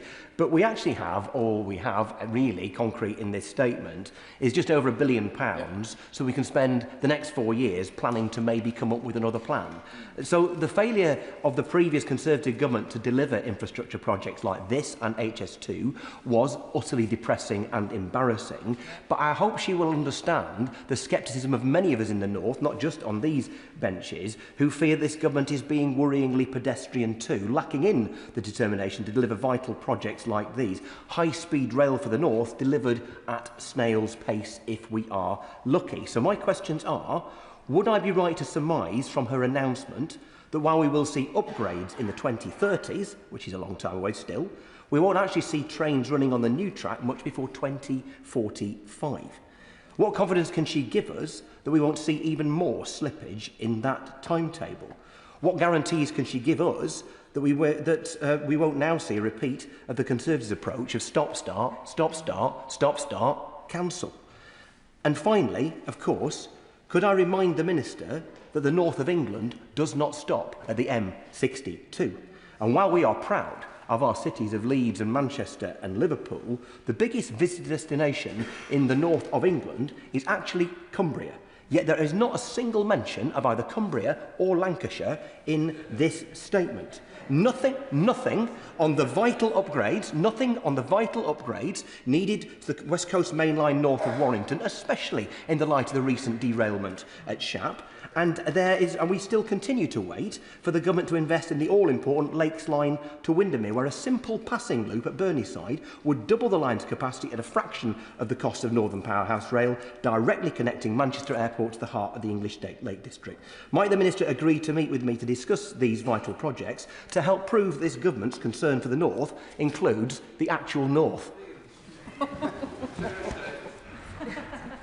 Mr Speaker, I can assure the honourable gentleman that we are getting on with this and we will see these improvements delivered. I don't share his cynicism that we will spend the next 4 years simply coming up with a plan. The £1.1 billion that has been allocated is for land acquisitions, it's for early preparatory works on the Yorkshire schemes. We will see delivery in the 2030s and passengers seeing benefits of some of those schemes. But what I won't do is make the same mistakes as the last government when it came to HS2, who let contracts before the scope of schemes had been finalised, essentially a free meal ticket for building contractors. We will take the time to do this properly, spend taxpayer money wisely. Of course, I want to see the delivery of rail infrastructure speeded up, but I also want to make sure that every single penny of money that this government spends is well spent. He asks about whether I can reassure him about the stop-start nature of plans being drawn up and then delivered. We have taken our time to come up with a credible, sequenced, prioritised programme of improvements in stark contrast to the previous government. And I can assure him that this is a plan for the whole of the north of England. And I'd also gently remind him when it comes to Cumbria and our government's commitment. Over £13 million investment from the Department for Transport in Carlisle Station. Cumberland with an £18 million multi-year bus funding deal. Borders Rail Viability Study, £10 million. So he should remember that we are investing across the north of England in improving public transport for the travelling public. Lucy Powell. Speaker, and it's nice to speak from the backbenches for the first time in a very, very long time. Can I strongly welcome this commitment to Northern Powerhouse Rail and the vision that underpins it? This will be game-changing for the North. After decades of underinvestment, poor connectivity and years of indecision by the party opposite, this really is going to transform lives. But does she agree with me that in order to ensure that long-term reliability, the capacity for generations to come, we have to solve the problem of Manchester Piccadilly Station finally having through capacity in an underground station, which will truly unlock the connectivity between Liverpool, Leeds or Sheffield and Manchester Airport and unlock the real potential of the whole regions across the north? I'm grateful to my right honourable friend for her contribution, and she talks about Manchester Piccadilly, and I'm reminded of the words of Mayor Andy Burnham, who has said to me that he sees the potential for Manchester Piccadilly as being a King's Cross for the north. I agree with her that we need to resolve the issue of throughput through that station, and I will be working very closely with the Mayor on plans for that station to ensure that we can unlock the regeneration that we are all united in wanting to see in the heart of the great city of Manchester. Robbie Moore. Thank you, Mr. Speaker. I've spent years fighting to ensure that Bradford is at the heart of the North's rail network, and therefore I very much welcome today's announcement. But after decades of empty promises for the North from Whitehall, my constituents also need clarity. Secretary of State, we have seen 13 U-turns in 18 months from this government, including the West Yorkshire tram network. So I ask the Secretary of State, how much will be specifically spent on Bradford Station project, and when will the Bradford Station project be completed? Because with 4 general elections, at least 4 general elections between now and 2045, which is the period of time that this statement relates to, my constituents and I are worried that this simply will be another future U-turn in the future. I can wholeheartedly assure him that this is good news for Bradford Station. I've been working very closely with Councillor Susan Hinchcliffe, the leader of Bradford Council, and of course Mayor Tracy Brabing, the Mayor for West Yorkshire. We will be pressing forward with the work that's already underway with the Council on a business case for Bradford Station, and I'm very conscious that in doing so we'll be putting a young, dynamic city of 500,000 people at the heart of the Northern Rail network. We expect to reach decisions on the station by summer of this year, and we have made funding available to then move forward into detailed design subject to the conclusions of that business case. Mike Keir. Thank you, Mr. Speaker. February will represent the 25th anniversary of the opening of runway 2 at Manchester Airport in my constituency. With capacity for 60 million passengers, this announcement will finally allow it to achieve its full potential. Does the Secretary of State not agree? I wholeheartedly agree with my good friend, and the selection of the route between Liverpool and Manchester was to a large degree determined by the importance of providing better connectivity to Manchester Airport, not just for people in the northwest, but also those travelling across the Pennines from other parts of the north of England. It has the potential to be a real generator of economic output, and I look forward to working with him further on the proposals, given how dear I know that airport is to him and his constituents. Tom Gordon. Thank you, Mr. Speaker. I completely disagree with the Tory spokesperson's comments about the betrayal of the North from this Labour government. Whilst I don't think this plan's by any means perfect, it's a damn sight better than what we saw from the last government. The last week's transport oral questions, I pressed the Minister about the improvements to the York Area Capacity Scheme and was told that it was not ruled out. But I was surprised to see that in the statement and the documents circulated today, there was no mention of that York Area Capacity Scheme, which would relieve pressure and congestion at Skelton Junction, which would improve rail network and connectivity across the north. So will the Secretary of State rule out the cancellation of the Skelton Junction improvements, and will she commit to making sure that they are part of the scheme going forward, and why they weren't in this document today?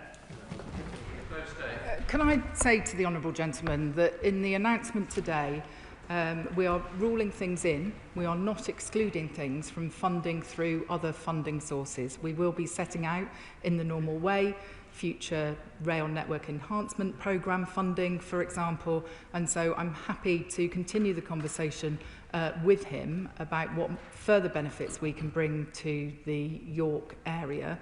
The benefits of MPR in particular we'll be working with David Skaith, the Mayor of Yorkshire and North Yorkshire, on the master plan for York Station and the massive brownfield regeneration opportunity, one of the largest in Europe, that lies directly next to that station.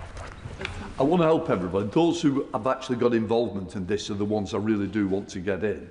We've got 3 statements on, so hopefully we can get, because I really know it matters, especially to the north, we've got to get the people in. So please, if we can help each other, it would be really useful. Jim McMahon. Speaker, this is welcome. The north of England has been held back for far too long, with the people and its economy not being allowed to realise our full potential. And so too is the commitment to properly review the Manchester Piccadilly Underground alongside the Mayor of Greater Manchester.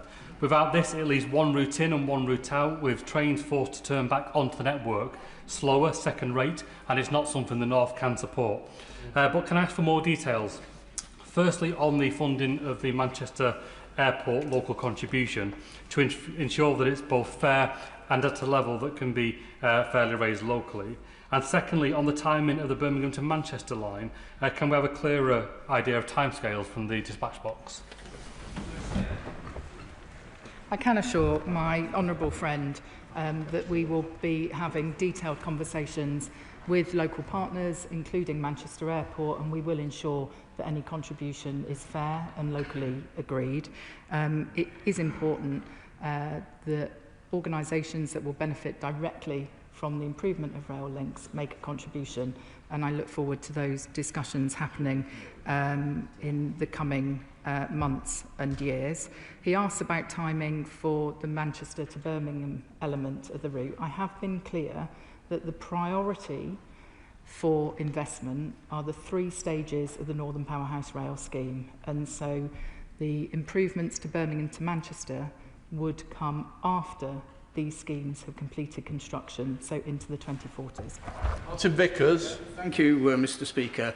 Sadly, we've heard all this before, and yes, I admit that some of the ambitious proposals of the last government haven't come to fruition.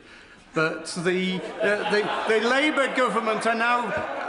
The Labour government are now finding that it's very easy to criticise. I don't recall that the criticism coming from Labour benches when we were in power was, don't worry, by 2050 we can solve the problem. Right. It was that you had immediate answers. Could I suggest to the Secretary of State that instead of these ambitious proposals, she actually announced something that she could deliver? If she shook her petty cash tin, she could find the few £1,000s it would need to extend the King's Cross to Lincoln service through to Grimsby and Cleethorpes and boost the local economy there. Come on, you're making a statement, not even a question in there. Secretary of State, I'm sure you can just rustle up a quick answer. I will ask the Rail Minister to write to the Honourable Gentleman and update him on the particular scheme that he is advocating. Sharon Hodgson. Thank you very much, Mr Speaker.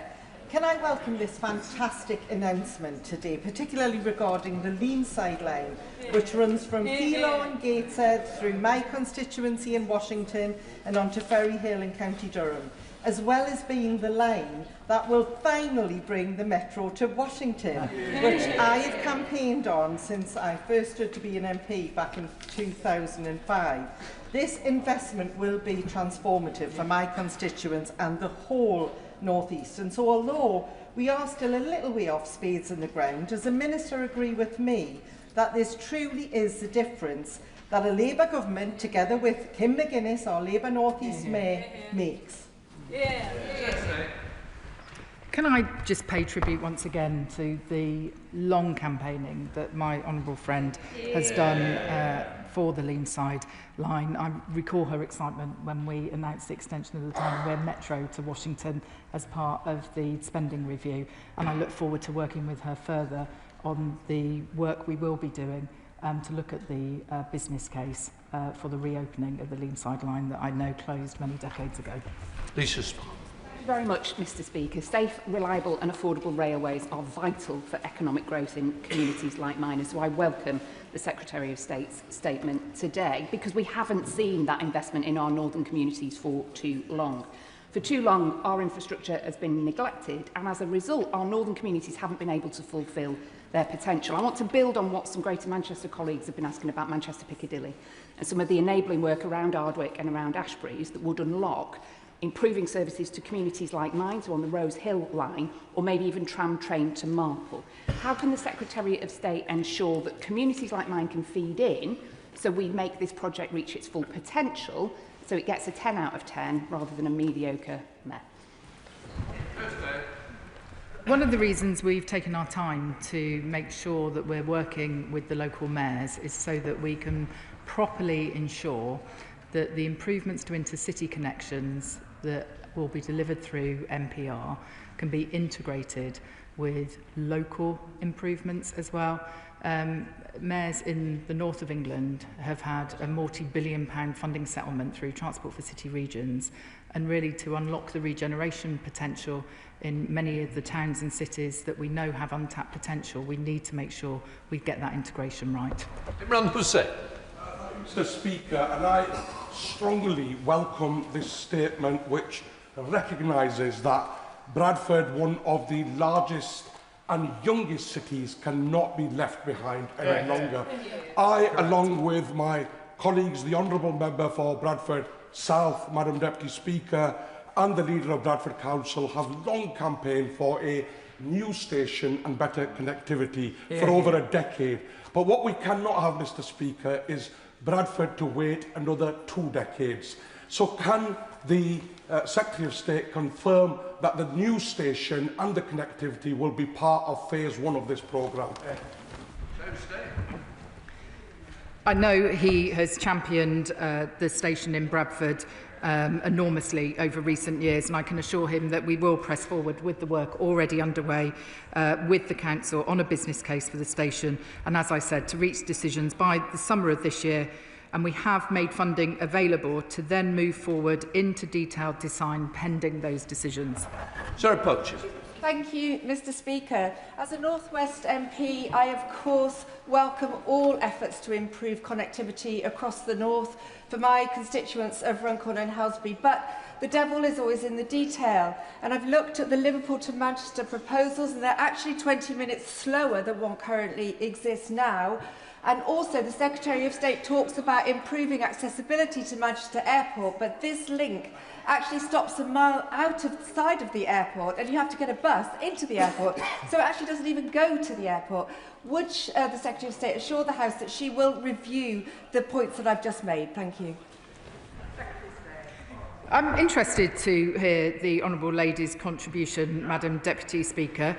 She claims that she is supportive of anything that improves the public transport network in the north of England, and yet the Reform Party in September of last year came out in clear objection to the Northern Powerhouse Rail scheme, basically telling the public that they should just accept their lot and be grateful. So I look forward to hearing from her colleagues in future about whether they have reversed their position on Northern Powerhouse Rail and finally seen the light. Graham Stringer. Thank you, Madam Deputy Speaker. I appreciate the way the Secretary of State introduced this, recognising the lack of investment there has been in the north of England. But it isn't even as though there hasn't been jam to go around. At the same time, there has been almost zero new investment in the north of England. We've had Javelin trains, the Jubilee line extension, Thameslink now, the Elizabeth line, and all the expenditure on HS2 in the south of England. So, given all that money has weighed down the south of England, and the crucial part of this scheme, which I pay tribute to the Secretary of State for recognising, of the underground station at Piccadilly, does she think it's fair that local contributions will be expected for that scheme when most of the other schemes have been paid out of direct taxation? Why should the north not be treated the same way that the south is being served? Is it fair that taxpayers, local taxpayers, have to pay for what is part of the national infrastructure?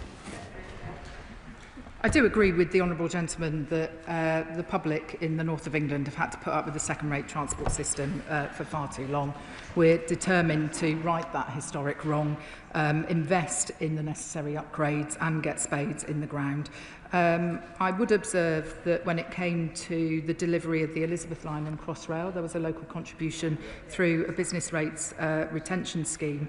And indeed, if you look at other investments in the capital, there's been enterprise zones, land value capture, and those are some of the ideas we would like to discuss with Northern Mayors. Anne Davies. Our Madam Dirprwy Llefarydd. Today's announcement directly affects Wales, given that the Northern Powerhouse Rail is a project that Wales is footing the bill for, along with HS2 and the Oxford-Cambridge Rail. Although I have to say I'm delighted for my northern friends that they're getting this. The price tag now owed to Wales adds up to around £6 billion, yet the government expects us to be satisfied with the £445 million over 10 years that we're having in Wales instead. So how much longer does the Secretary of State think that this farce can go on? Isn't it time that rail was devolved so funding can be directed back towards the people of Wales instead of any other project which is classified as an England-Wales? The £445 million investment that was announced at the spending review is historic, and we do recognise that there has been underinvestment in Welsh infrastructure. This is really significant investment. It will deliver new stations, faster journeys and better services for passengers, as well as connecting people to jobs and driving economic growth. Hi, Betts. Thank you, Madam Deputy Speaker. Could I first of all thank the Secretary of State for the improvements announced to the Sheffield-Leeds line and some of the improvements to Sheffield-Manchester, though, as my right-hand friend's already said, we need a through route to Manchester Airport as well. In particular, I want to ask her about the tram-train project, which she and Oliver Cobbard have committed to doing the business case at work on. My honourable friend for Penistone Stocksbridge has certainly fought for this as well. Could I say to her, Germany's been running tram trains for 40 years. We've had one pilot scheme in this country between Sheffield and Rotherham which has worked as a success. Can she now see the development of tram trains generating growth, housing and jobs in Sheffield as a precursor to rolling tram trains out across the country, which will be beneficial to a lot more areas? I'm grateful to my right honourable friend for that contribution, and he and I have spoken about this issue in recent months. I've also had more recent conversations with the Mayor of South Yorkshire about his aspirations around tram train, and I look forward to working with him closely to make sure that we properly integrate the benefits that are going to be brought through Northern Powerhouse Rail with schemes that he wants to see promoted in the South Yorkshire Combined Authority area. Bill Esterson. Thank you, Madam Deputy Speaker. My constituents stand to benefit enormously from the improvements in capacity and connectivity which the Secretary of State announced both to Manchester Airport and indeed to Birmingham. But does she agree that one of the big benefits here, and she talked about growth in her statement, is the impact on reducing congestion on our roads and indeed the pollution it produces? That is massively important, both whether it's to MPR or to the Birmingham to Manchester and, I would say, Liverpool part of the link in the northwest. And the big difference, it seems to me, between what she announced, or one of the big differences, is that she set out an outline plan. We never had that in the multiple dozens of announcements we had from the party opposite starting in 2014. I'm grateful to the honourable gentleman for his question, and he's entirely right that a reliable, affordable, frequent public transport service, including that new rail line between Liverpool and Manchester, will enable and encourage more people to leave the car at home and make those journeys in a more sustainable way. I mean, it strikes me as ludicrous that at the moment it takes an hour and 25 minutes to get a direct train from Liverpool to Manchester Airport for a journey of less than 30 miles, when you can get from Paddington to Reading in 22 minutes, which is a journey of similar length. Mark Sewards. Thank you, Madam Deputy Speaker. As Chair of the Yorkshire and North Lincolnshire APPG, I absolutely welcome that Phase 1 of the Northern Powerhouse Rail project prioritises Yorkshire. It will absolutely generate growth and opportunities for people in my region, and it's something that members of the APPG on both sides of the House have long campaigned for. But with my city, Leeds, in mind, can I ask when my residents will benefit from this Phase 1 investment? And can I also ask the Secretary of State if she agrees with me that we should accelerate the delivery of the West Yorkshire Tram project so that my constituents can benefit both from better railways and a mass transit project? I'm grateful to the honourable gentleman, and I should just say that what we've announced today in terms of improvements for Leeds and the surrounding area is additional to the existing improvement plans for Leeds Station. The government is obviously looking at Leeds South Bank as a potential location for a new town in an existing city, and I'm very aware that Leeds is now known as the Northern Square Mile, given the attractiveness of that city to financial services. I am working closely with Mayor Tracy Brabin to ensure that we deliver the mass transit system, because I think Leeds is the largest city in Western Europe not to have a mass transit system, which we've got to put right. Alex Serval. Thank you, Madam Deputy Speaker. I want to warmly welcome the news that we're finally going to get Northern Powerhouse Rail today. The fact that we're starting in Yorkshire is historic. The world's longest continuing railway, Middleton Railway, is operated since 1758. It will be just metres from the lines that will be improved. Can I ask, that railway helped kick-start the Industrial Revolution. This could kick-start a new revolution for the north of England. Is she working with MHCLG to look at housing growth, to look at jobs growth, to look at maximising the benefits of Northern Powerhouse Rail in the way that our Victorian forebears did? Very much so, and if we were able to bring productivity in the north up to the average levels of productivity, we would see the UK's economy growing by about £40 billion a year. This is not just about trains, it's not just about tracks, it's about leveraging in private investment, new jobs, new homes, city centre regeneration, breathing life back into our town centres as well. And I look forward to working with him further on it. Joe White. Thank you, Madam Deputy Speaker. As the Secretary of State has just said, this is the evidence that we now have that cross-government working is in action. The Treasury, the Department of Transport and MCHLG, setting the case, establishing confidence that the North is open for business, the place to invest, to build and to live. We have a government that has the self-assurance to shift away from the well-trodden path where growth is traditionally centred on London and the South. The record is clear.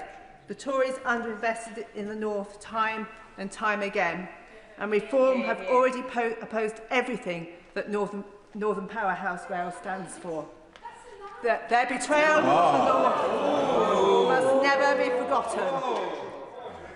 Order, that was so voluble. Please, Joe White. Well, I would welcome the member to withdraw that. Yeah, I do withdraw that. I'm sorry. I apologise. Joe White. No. Thank you. Order. Thank you, Madam Deputy Speaker. Their betrayal of the North must never be forgotten. Hear, hear. For this to work, however, we need our council leaders and mayors to play their part.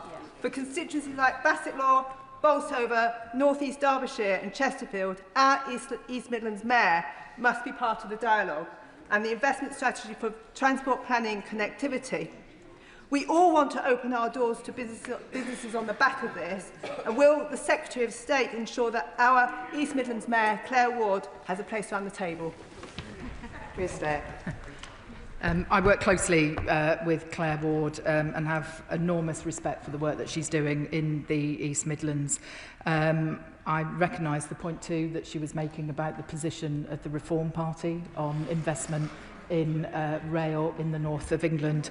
I know she had to deal with some chuntering from the other side, and I just observe that perhaps the Honourable Member for Runcorn might like to just Google what one of her colleagues said back in September, when he was absolutely unequivocal that he would not back Northern Powerhouse Rail and that he would not back better public transport in the north.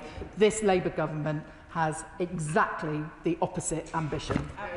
Anna Dixon. Thank you, Madam Deputy Speaker. As a member of the Public Accounts Committee who did an inquiry into HS2, I really have to warmly welcome the Secretary of State taking such a disciplined and clear approach to making sure this delivers and delivers on time and value for money, as the TransPennine upgrade has.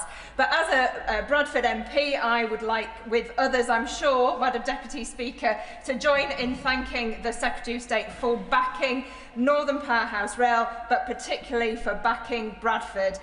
The new station and the improved link to Leeds will make a massive difference, not only to the city of Bradford, but to the wider district. So will the Secretary of State assure me that these transport investments by this Labour government will deliver not only better connectivity, but also jobs and new homes to the whole of the Bradford district? Yeah. I'd like to say to my honourable friend that one of the things we have to achieve through Northern Powerhouse Rail is making sure that young people who are growing up in towns and smaller cities around the big conurbations can easily access the high quality jobs in places like Leeds, places like Manchester and Newcastle. So I can assure her that the approach of this government is one that is about investing in skills, it's about investing in transport, and it's about investing in opportunities for the future. Paul War.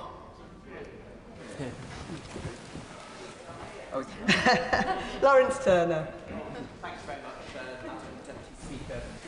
A little over 2 years has passed since the last Prime Minister chaotically took the axe to HS2 north and east of Birmingham, and the Mayor at the time, Andy Street, failed the test of leadership and failed to stand up for our region. Now, there is an obvious link between the east-west connections that she's been talking about today and the south to north connections along the West Coast main line. So will she meet and her ministers engage with West Midlands MPs about the capacity issues she has set out, and can we not lose sight of the importance of the West Midlands to East Midlands connection, which is as slow as the connections in the north?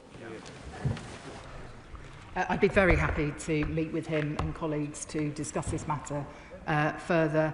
I'd also like to pay tribute to the work that Mayor Richard Parker has done in the West Midlands alongside Claire Ward in the East Midlands for working collaboratively with us to make sure that we can not only improve intercity connections but also those connections that are so important within big cities as well. Marie Tidwell. Thank you, Madam Deputy Speaker. I welcome the Secretary of State's announcement today confirming the biggest investment in rail connectivity in a generation, including £7.5 million for South Yorkshire Mayoral Combined Authority to kickstart plans to extend the South Yorkshire Supertram, including to look at a tram train extension to Stocksbridge via Outerbridge, Warncliffe Side and Deepcar in my constituency. Does my right honourable friend agree that this tram train extension will build on the government's commitment today to finally give Yorkshire the transport network our communities deserve?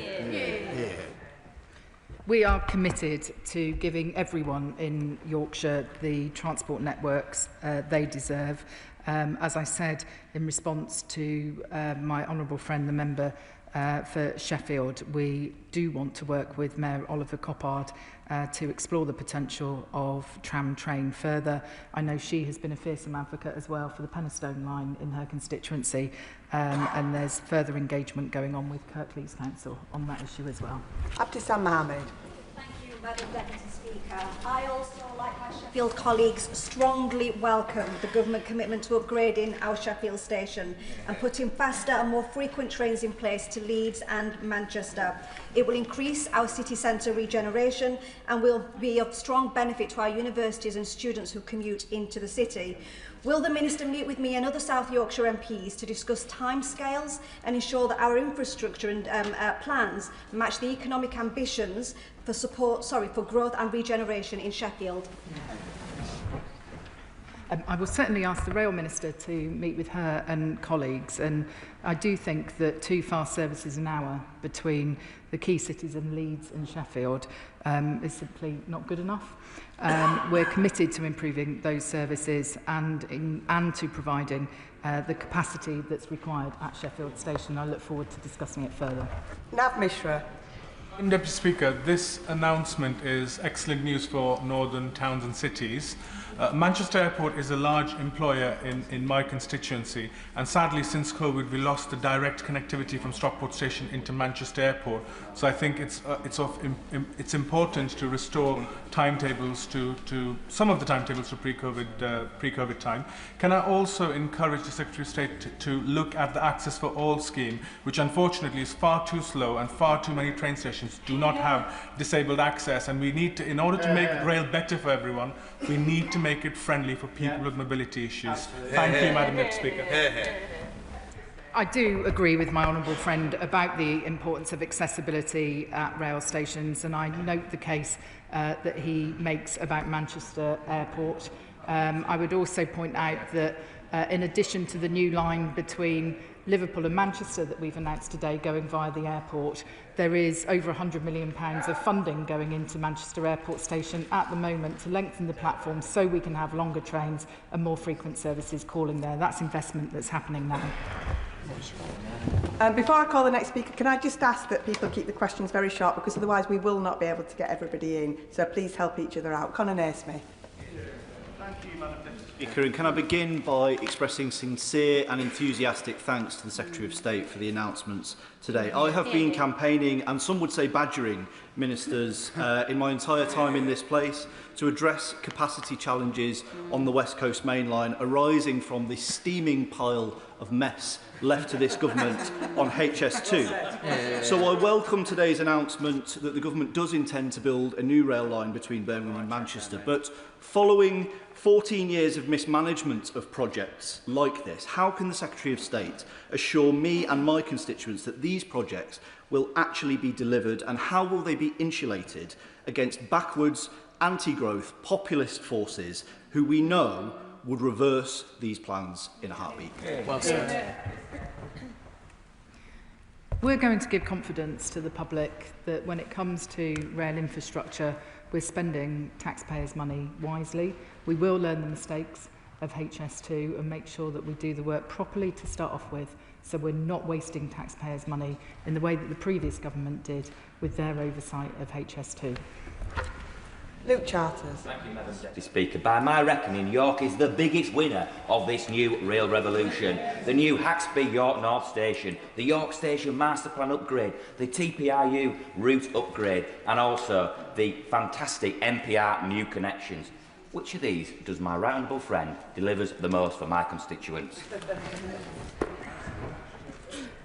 I'm not entirely sure how to answer that question, Madam Deputy Speaker. He's been a fearsome advocate for his constituents, improving public transport in York and the surrounding areas. I was delighted when we could confirm that we were going to progress Haxby Station in his constituency at the spending review, and I look forward to working with him further to unlock the potential in that city and that region as a result of the proposals that we've announced today.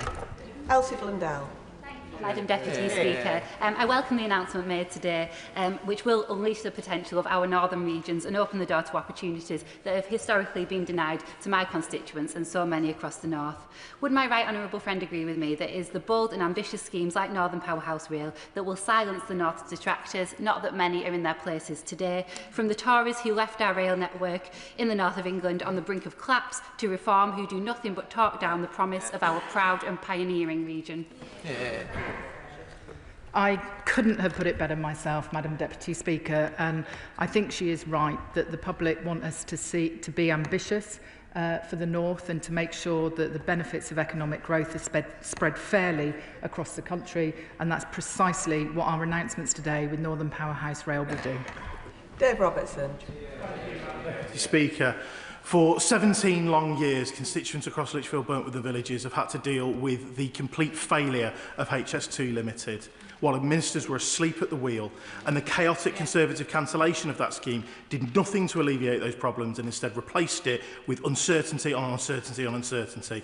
Unfortunately, all today's statement does is confirm that that uncertainty will continue for at least another 2 decades.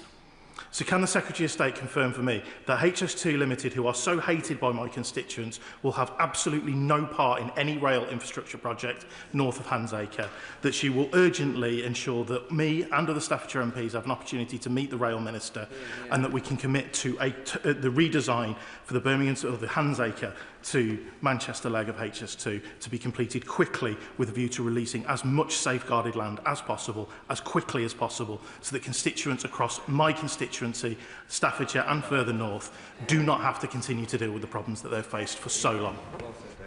I will ensure that the Rail Minister meets with the honourable gentleman and regional colleagues. I do recognise that in taking the right long-term strategic decision about capacity and providing more capacity on the West Coast Main Line in future, that there will be some people today who are dealing with more uncertainty, and I want to work with him and with HS2 to make sure that we treat those people with the respect that they deserve, and that we seek to minimise the disruption to people's lives as far as possible. Sean Davies. Under the last Conservative government, Telford became one of the largest towns in the country that had a direct link into London. A train line which is overcrowded into Birmingham and into mid-Wales, and private operators falling over themselves to provide a solution being blocked by the Office of Road and Rail. I welcome today's announcements, particularly around the links between Birmingham and Manchester, but will she meet with me or the Rail Minister to explore all options to get Telford connected to the capital? I'd be very happy to organise a meeting between him and the Rail Minister. He refers to some of the congestion challenges on the West Coast Main Line with regard to train paths and actually putting new services on. And that is why we have taken that long-term strategic decision today, recognising that we will have to address congestion and capacity challenges on that part of the rail network. And as I say, I'd be happy to organise that meeting for him. Thank you, Madam Deputy Speaker. And like you, I am a proud Northerner, but for too long we've had to face challenges of underinvestment in the North. So this is good news, particularly for Yorkshire.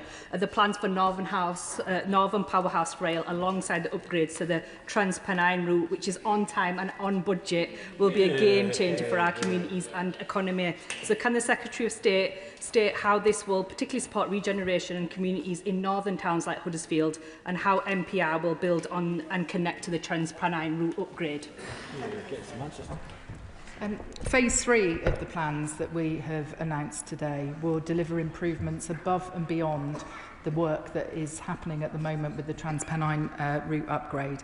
And she's right to highlight the success of that programme in being on time and on budget, very different from the mega project of the HS2.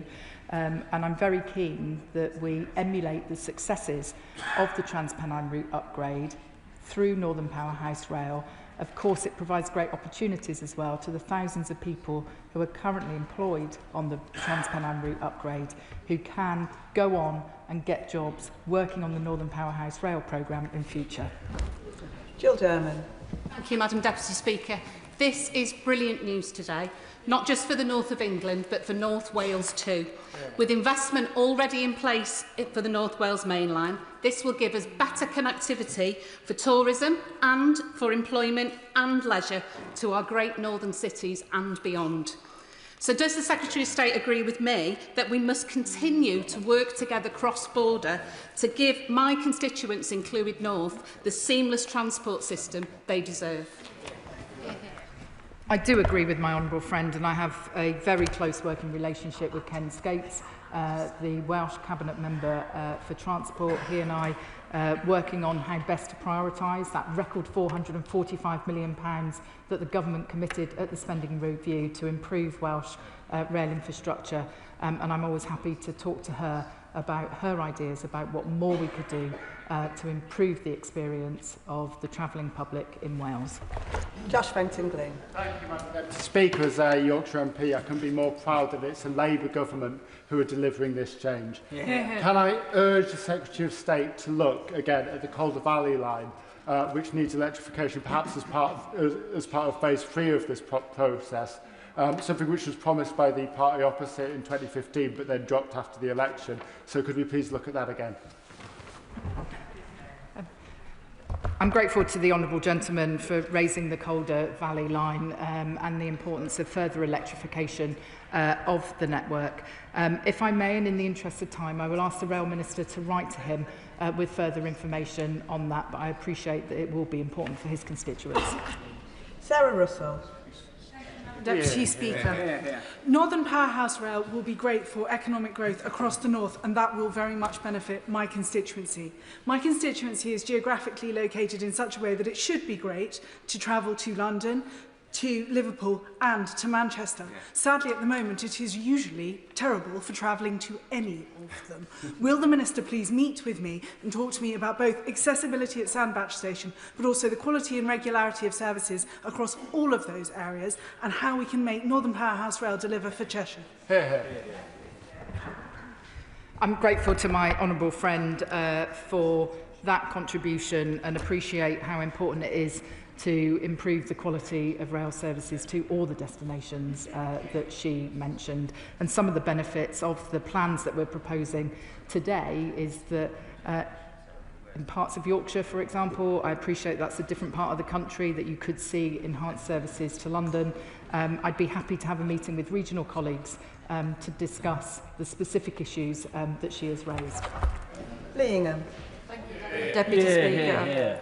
And I understand why today the Secretary of State has taken the sensible, long-term decision she has on the future capacity needs on the West Coast Main Line. But for residents in my constituency of Stafford, Eccleshall and the Villagers who've had 17 years of worrying, it is more years of worrying for them.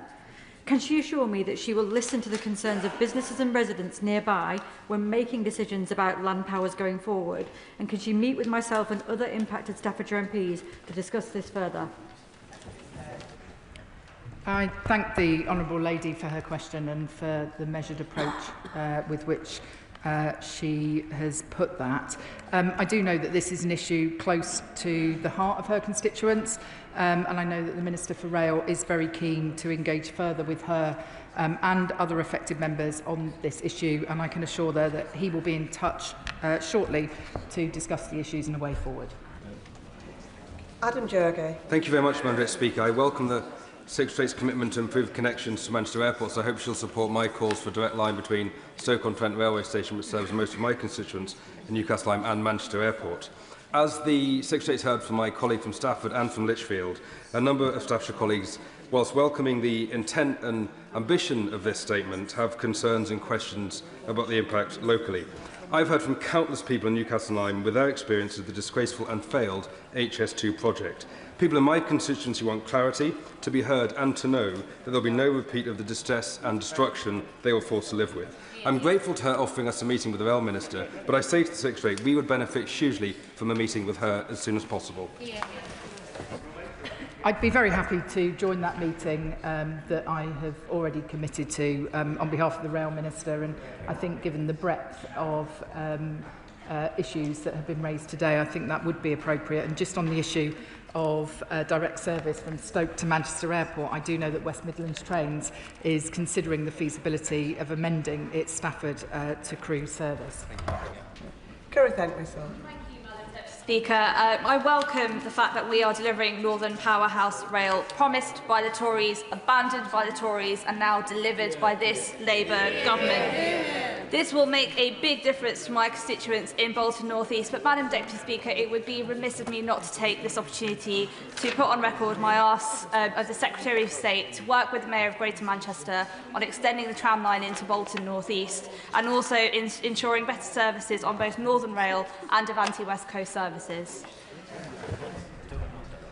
I do know that we need to improve the performance on both the Avanti West Coast routes and Northern routes. The Rail Minister and I are both seized of the importance of doing that, and I will also assure her that I'll continue to work with the Mayor of Greater Manchester to ensure that the intercity improvements that we've announced today are properly integrated with those local mass transit improvements that she is advocating. Jonathan Davies. Much, Madam Deputy Speaker, and I very much welcome this generational investment, which will not just benefit rail in the north of England, but the whole country through economic growth and regeneration. And I particularly welcome the investment going to Sheffield. That's a city used by my constituents, not just as a destination, but as a connecting city elsewhere. And bearing Sheffield in mind, can I invite the Minister to not lose sight of the benefits of electrifying the Midlands main line south of Sheffield, which remains unelectrified down to South Wigston. That is something that would drive significant growth for people in mid-Derbyshire and benefit the country as a whole. We did have to take some difficult decisions as part of the spending review this year on electrification, but we are continuing to keep the potential for full electrification of the Midland Main Line under review as part of our plans to decarbonise the railways. Dr. Alison Gardner. Madam Deputy Speaker, I welcome the Government's announcements today for Northern Powerhouse Rail. However, in Staffordshire and Stoke-on-Trent, we still sit in stasis, with legacy issues such as the HS2 compound at Yarnfield, which is costing millions. So may I ask the Secretary of State for clarity on plans for our railway services in Staffordshire and Stoke-on-Trent, and plans for HS2 legacy issues such as the Yarnfield compound? I'm grateful to my honourable friend for raising the issue of the Yarnfield compound. I'm not sure that her and I have actually spoken about this issue directly before. So if I might ask her to write to me with more detail, I'd be happy to come back to her and let her and her constituents know what more we can do to provide certainty in the way forward. Andrew Cooper. Thank you, Madam Deputy Speaker. Our region, from our big cities to our small towns, is ambitious for our future. We're hungry to play our part in our country's economic recovery, and we've been impatient for the government to see our potential after so many years of undelivered promises. And the announcement to invest in NPR today shows that this government will meet that ambition head-on. Madam Deputy Speaker, the previous government issued an instruction to the HS2 Phase 2B Hybrid Bill Committee to remove the mid-Cheshire sections of the route from the bill. Can my right honourable friend confirm that the government intends to retain this instruction, or if it intends to withdraw it? And will she, if they do intend to withdraw it, will she write to me with details of the status of any undertakings and assurances made by HS2 to my councils and constituents as part of the petitioning process that would not be delivered for more than a quarter of a century and by an organisation that may by then no longer exist? Thank you. I do understand the importance of these issues to him and his constituent. I have instructed officials today to resume work on the adapted hybrid bill. And if I may, given the detailed nature of his question, I would like to write back to him in response to ensure I get the information correct. Lola McAvoy. Thank you, Madam Deputy Speaker. On this side of the House, we're from the North, we fight for the North, and this Labour government will deliver the economic justice that we deserve in the North. As the Secretary of State, I'm sure will agree, Darlington, my constituency, is the home of the railways and has a proud industrial history of British rail manufacturing. Can she please outline how this investment and this plan will deliver for British rail manufacturing in my constituency and the rest of the North? I'm left under no illusions, Madam Deputy Speaker, that my honourable friend is from the North and will fight for the North. And having enjoyed a very hospitable evening with her in Darlington at the Hitachi rail manufacturing plant, I know how critical that employer is to her region, and I'm pleased that the announcements that we are making today is not only an investment in rail infrastructure, but it is a down payment on that manufacturing base and their future, and realising the full economic potential of the region. Final question on this statement, James Nash. Madam Deputy Speaker, over the past 5 years, per head transport spend in the East Midlands has fallen to just 54% of the UK average, which is the lowest of any region or nation. And rail funding is even more unequal, £175 per head in 2023-24, which is barely 40% of the English average. And of course, HS2 won't be coming to my constituency of Rushcliffe after the Tories scrapped the East Midlands leg in October 2023. So while I welcome the ambition and the scale of this announcement today, can I ask the Secretary of State to once more look at electrification of the Midland Main Line, which will have an immediate economic impact and can be delivered in this Parliament? As I said to my honourable friend earlier, we are keeping this under review. We did have to take the difficult decision not to fund it in the spending review. That's not to say that his constituents aren't benefiting from improvements on the railway, and I know my friend, the local Transport Minister, is particularly excited about the new fleet of East Midlands trains, which are providing a much better passenger experience for his constituents, and we're determined to keep building on those sorts of improvements. That concludes the statement on the Northern Powerhouse Rail. Point of order, Sarah Perchin. Thank you, Madam Deputy Speaker. I believe that the Secretary of State has inadvertently misled the House as regard to our voting record. We have always supported more transport in the North. Can I ask the Speaker's advice as to how we correct the record?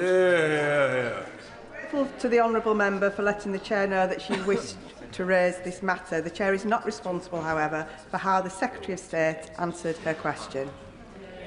We now move on to the next statement, so I'll allow a few moments for the front benches to swap over.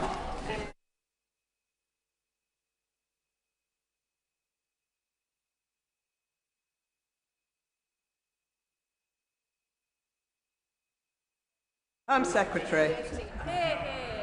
Thank you, Madam Deputy Speaker. With permission, I will make a statement on the decision to ban the travelling fans of Maccabi Tel Aviv from attending a game at Villa Park in November last year. This decision was taken by Birmingham City Council following the advice of the Safety Advisory Group, who acted on a recommendation by West Midlands Police. The House will be familiar with much of the detail in relation to this matter, not least as the Home Affairs Select Committee has applied itself to this with its customary forensic focus. But it is important to begin this statement by laying out the facts. On the 8th of October, at a meeting with a number of Chief Constables from across the country, I was informed that West Midlands Police was considering its options to ensure the game could be conducted safely. As the minutes of the meeting show, a ban on fans was one of the options under consideration. Policing decisions such as this are subject to operational independence. Politicians cannot dictate how the police choose to manage risk. And so while my department sought information thereafter on what decision was to be taken, I did not seek to influence it. I did not because I could not, while a range of options were still under consideration. All options remained on the table until a decision was eventually taken by the Safety Advisory Group on the 16th of October. The decision to ban the travelling fans taken that day was clearly of considerable national and even international importance. Maccabi Tel Aviv fans who sought to travel to this country to enjoy a football match were told they could not because the game's safety could not be guaranteed. This came, lest we ever forget, just 2 weeks after the most horrific anti-Semitic terrorist attack this country has ever known. On October the 16th, the day the decision was taken, the Prime Minister and I both voiced our considerable concern, setting out our belief that the game should go ahead with all fans present. The government sought further information from West Midlands Police and offered the resources required to ensure the game could go ahead. A subsequent meeting of the Safety Advisory Group was then arranged on the 24th of October. At this moment, the Chair requested, and I quote, a wholly fresh consideration of the issue, at which point the intelligence provided by West Midlands Police hardened and the recommendation to ban fans was upheld. In the days that followed, it was clear to me that an external review of the decision was required, as well as a review of wider questions around safety advisory groups. On 31st of October, I commissioned a rapid review by His Majesty's Inspector of Constabulary, Fire and Rescue Services, Sir Andy Cook. And on the 27th of November, as the intelligence the force provided was called into doubt, I asked him to look specifically at that question. Today, I have received Sir Andy's interim report, and a copy has been placed in the library of the House. Sir Andy's findings are damning. There is no other way to describe them. The force, we now discover, conducted little engagement with the Jewish community and none with the Jewish community in Birmingham before a decision was taken. As Sir Andy himself says, it is no excuse to claim, as the force now does, that there were high holy days during this time that prevented this engagement. Most concerningly, Sir Andy describes an approach taken by West Midlands Police that he characterises as, and I quote, confirmation bias. This means that rather than follow the evidence, the force sought only the evidence to support their desired position, to ban the fans. This saw West Midlands Police speak to Dutch police following a game in which there had been fan violence, while failing to speak to other countries, Greece, Ukraine and Denmark, where Maccabi Tel Aviv had played more recently and more peacefully. The West Midlands Police engagement with the Dutch police is one of the most disquieting elements of Sir Andy's report. The summary, provided as evidence to the Safety Advisory Group ahead of their crucial meeting on the 24th of October, was inaccurate. Claims including the number of police officers deployed, links between fans and the Israeli Defence Forces, the targeting of Muslim communities, the mass tearing down of Palestinian flags, attacks on police officers and on taxi drivers were all either exaggerated or simply untrue. In his report, Sir Andy is clear that the validation of intelligence conducted by the force was a cause of significant concern.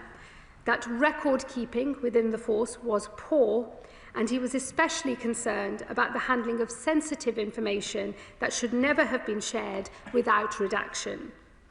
Sir Andy also points to a series of public statements from West Midlands Police that we now know to have been misleading. He shows that the police overstated the threat posed by the Maccabi Tel Aviv fans, while understating the risk that was posed to the Israeli fans if they travelled to the area.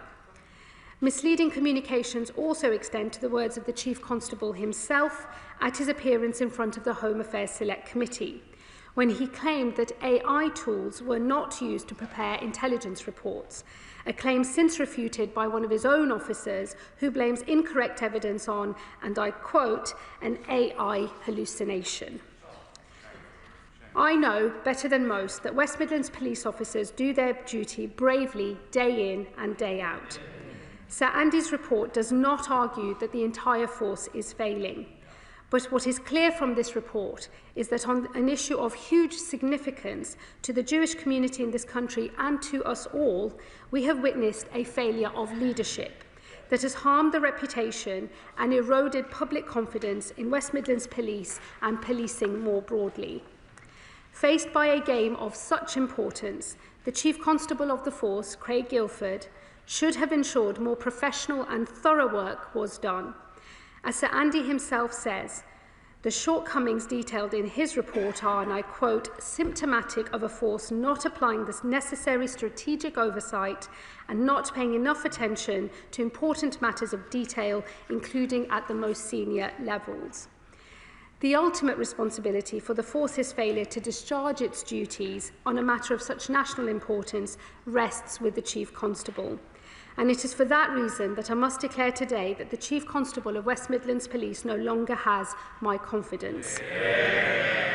It has been, as I understand it, over 20 years since a Home Secretary last made such a statement.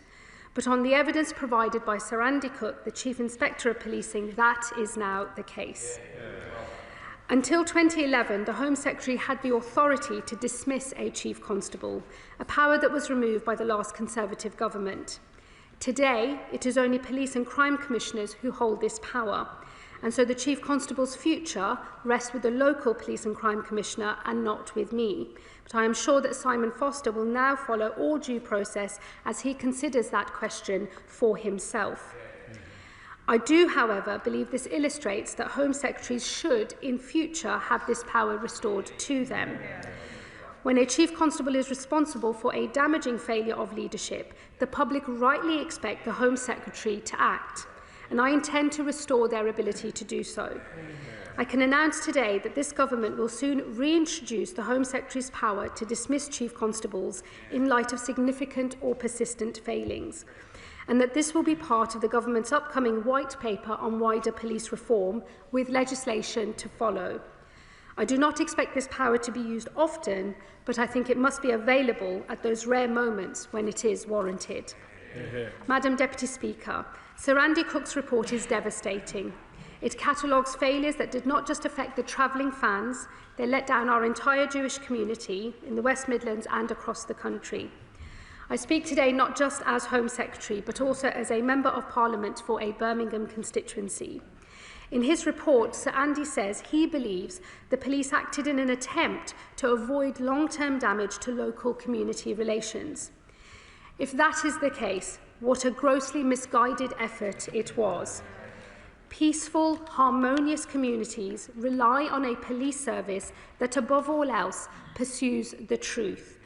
In a world in which misinformation flows freely and dangerously, the police, in this case, added further misinformation into our public debate, when they could and should have provided the truth that could have allayed fears. In doing so, West Midlands Police did not support community relations. Instead, they inadvertently made things worse. This must serve as a lesson to police forces across the country, a reminder that they are called to their profession to serve truth and the law, to police our streets without fear or favour, and that community trust and cohesion depends upon them doing that above all else. And with that, Madam Deputy Speaker, I commend this statement to the House. Secretary. Thank you, Madam Deputy Speaker. This is a shameful episode. West Midlands Police had evidence that Islamist extremists based in Birmingham planned to attack Maccabi Tel Aviv fans. Let's call that what it is. It is vicious anti-Semitism. And we cannot allow violent Islamists to impose their will on our country. Yet that is exactly what West Midlands Police, through weakness and through fear, allowed to happen. They should instead have confronted the Islamist extremists. In fact, they should have investigated the extremists for inciting racial hatred, as Jonathan Hall KC said only yesterday. But instead, they capitulated to the Islamist mob by banning the Maccabi fans.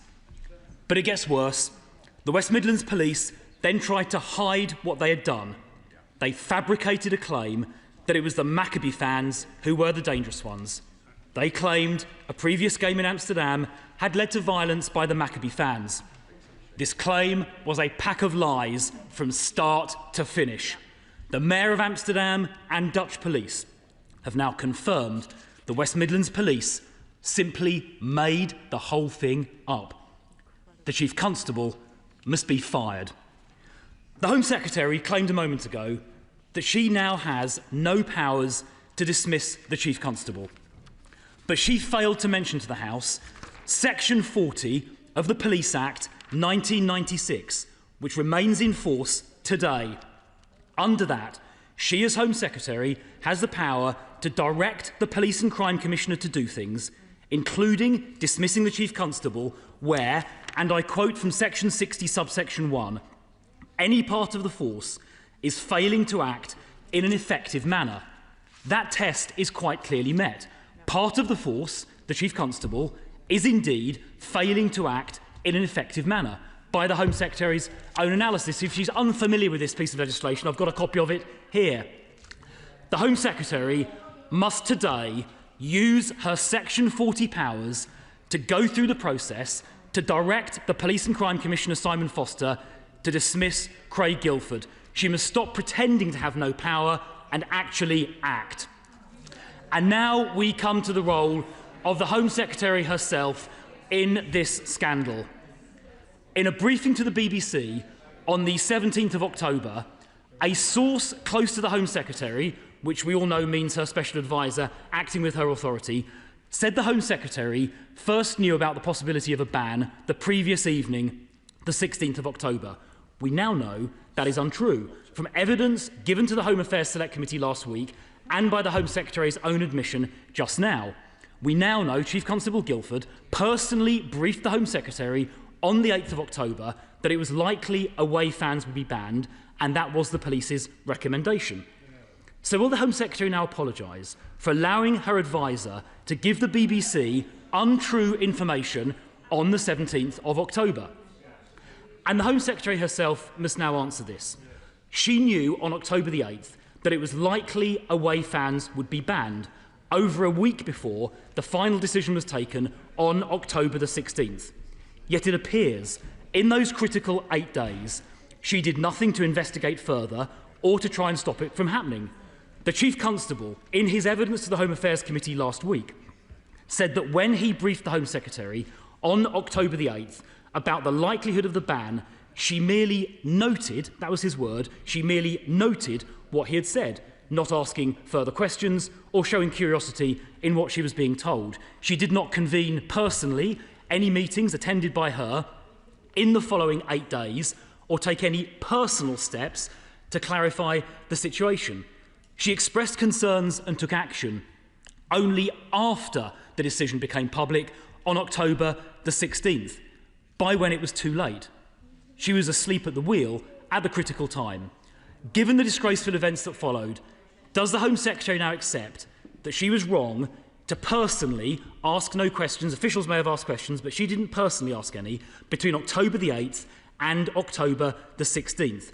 Does she accept it was wrong to stand by and do nothing during those critical 8 days? And by the time she did take action after the 16th, it was too late. And by standing by during those critical 8 days, she allowed the ban to happen and let the Islamists win. Will the Home Secretary apologise to the House for that inexcusable inaction during those 8 critical days? And will she also commit to exercising her Section 40 powers to direct the Police and Crime Commissioner to dismiss the Chief Constable? Secretary.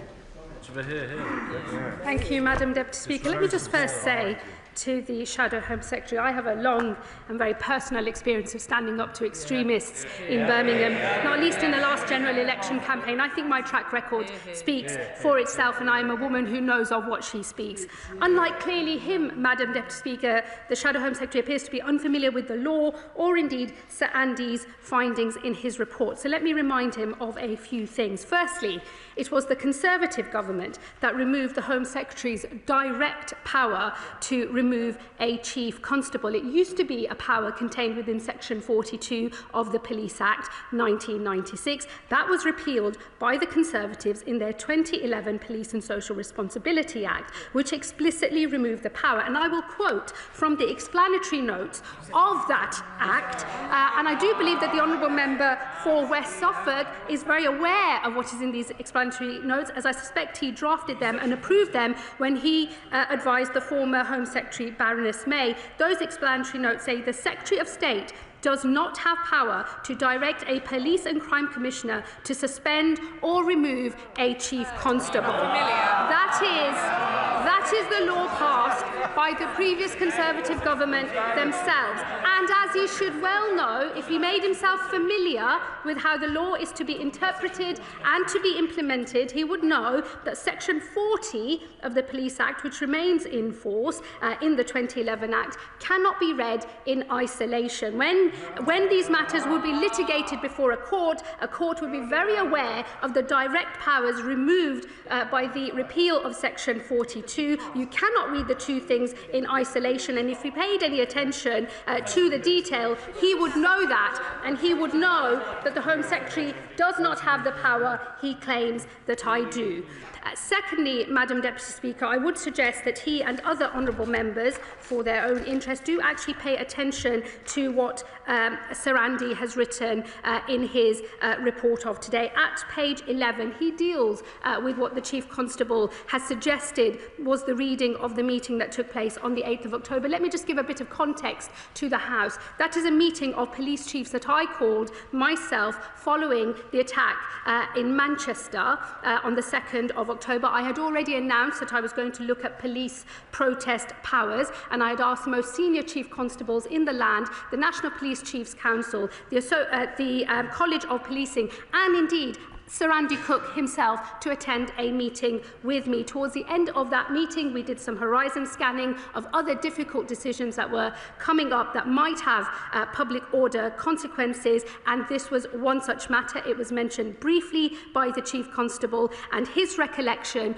of that is absolutely untrue. He did not say to me, or indeed anybody else in that room, that West Midlands Police had already made the decision to reduce the allocation of tickets to Maccabi Tel Aviv fans to 0, but that it was ultimately a decision for the SAG when it next met. That is absolutely categorically untrue. And I would say, given the seniority of everybody who was in the room that heard what was in fact said, if this was the case, it would have elicited a reaction, not just from me and my officials, but from many of the other senior policing officials who were present in that room. What was made clear to me is that the ban was a possibility, but it was one of a number of options that were being considered. And as late as the 15th of October, the football policing unit made clear to Home Office officials and the policing minister that all options were still on the table. And the next thing we or anybody else knew about it was when the decision was taken itself on the 16th of October. And so, Madam Deputy Speaker, I think it is important that all members stick to the facts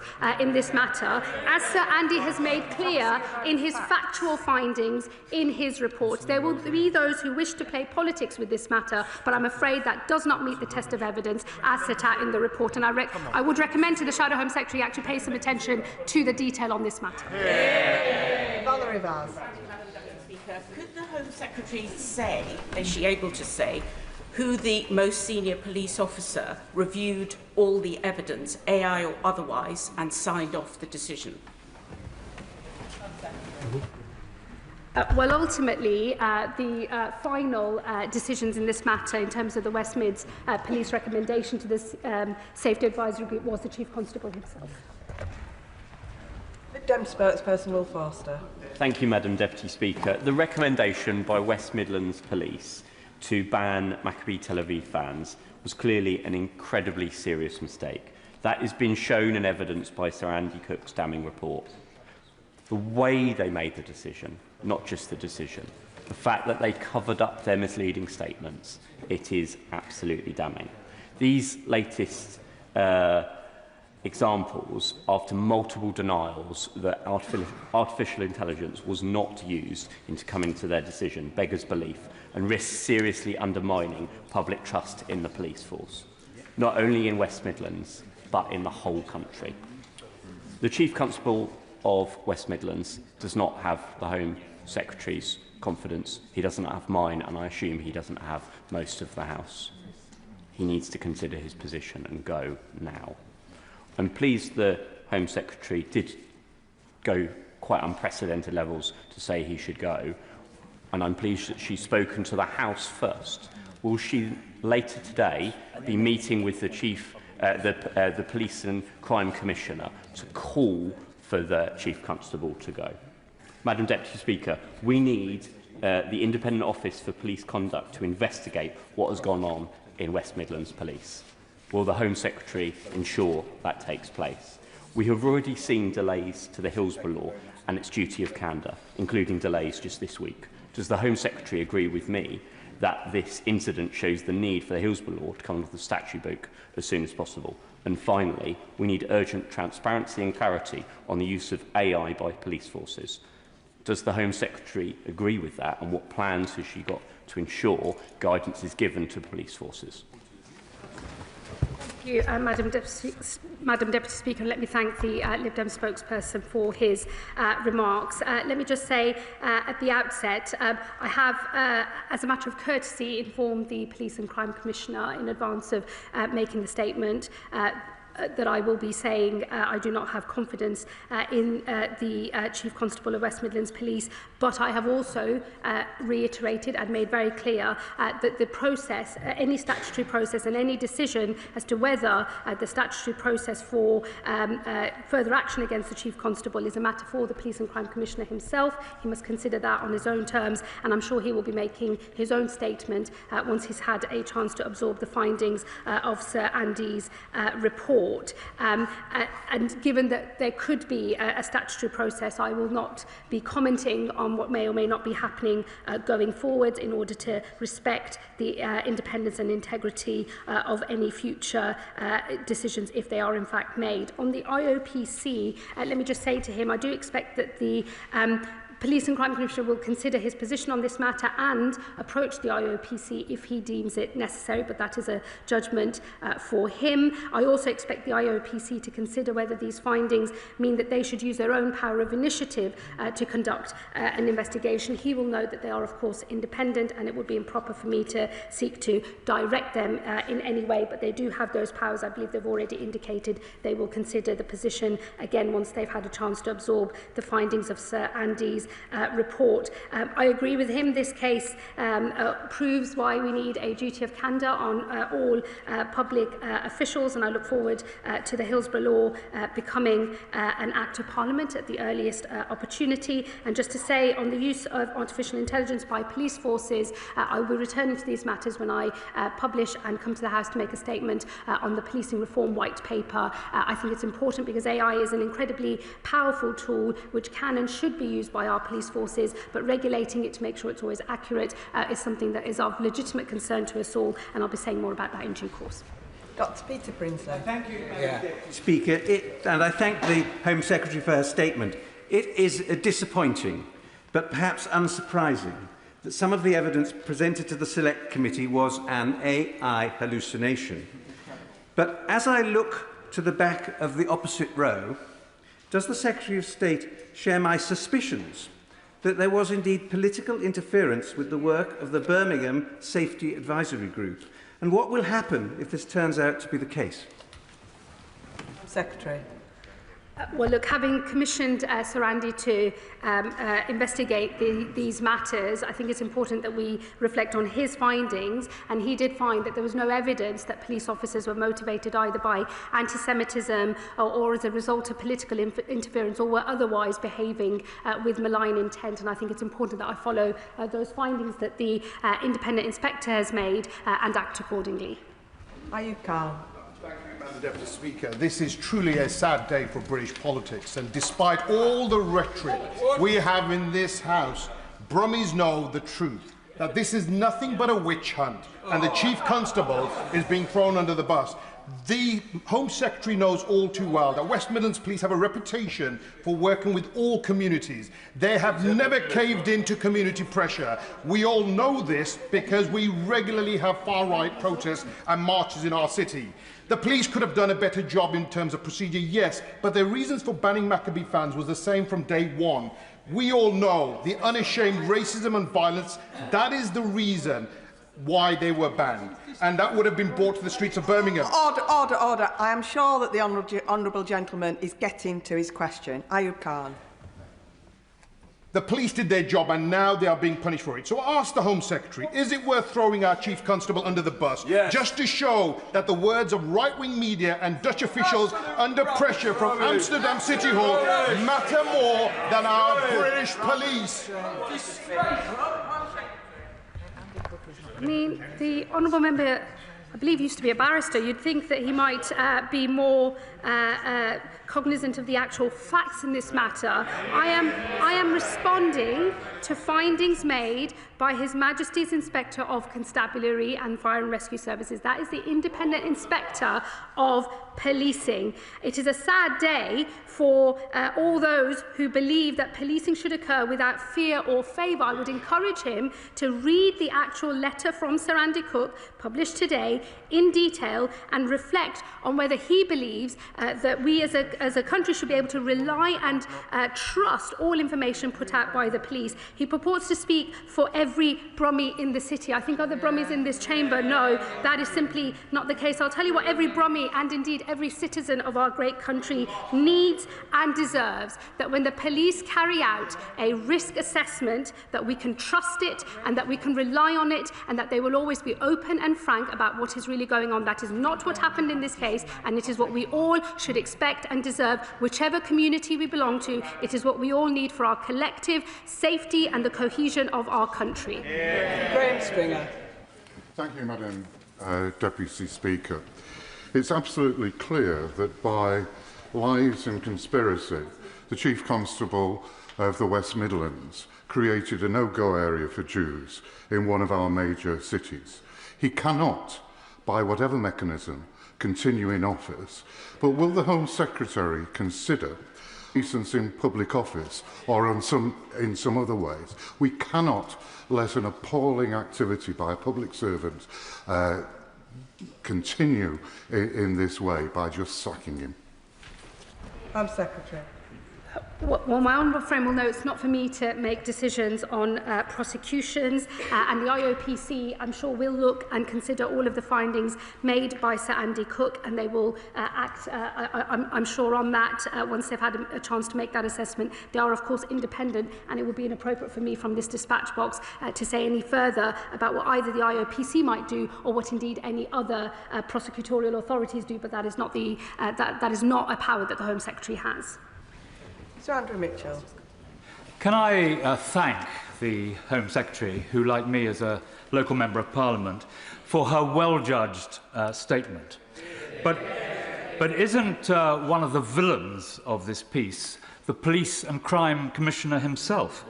When in government in 2010 we set up the PCCs, the aim was that they should represent our constituents to the police.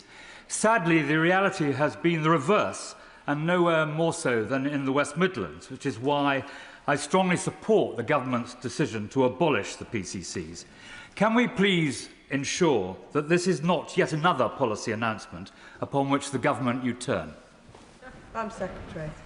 Well, I can assure him that we will be pursuing the policy that I have set out, which is to abolish the post of Police and Crime Commissioner, and I will be returning to this House with a white paper, and we'll be making an oral statement in the not too distant future, setting out what we consider to be the best mechanism for oversight of policing at a local level, and a reset of where some of those powers sit, and another reconsideration of the Home Secretary's powers. So I'm sure we'll be discussing these matters in detail in the weeks to come. And may I just say, I think Sir Andy actually makes some of his own remarks in relation to the Police and Crime Commissioner, but I think it is known he was not briefed in the way that we might have expected on these matters. I'm sure he'll be setting out exactly what he knew and when he responds to Sir Andy's report.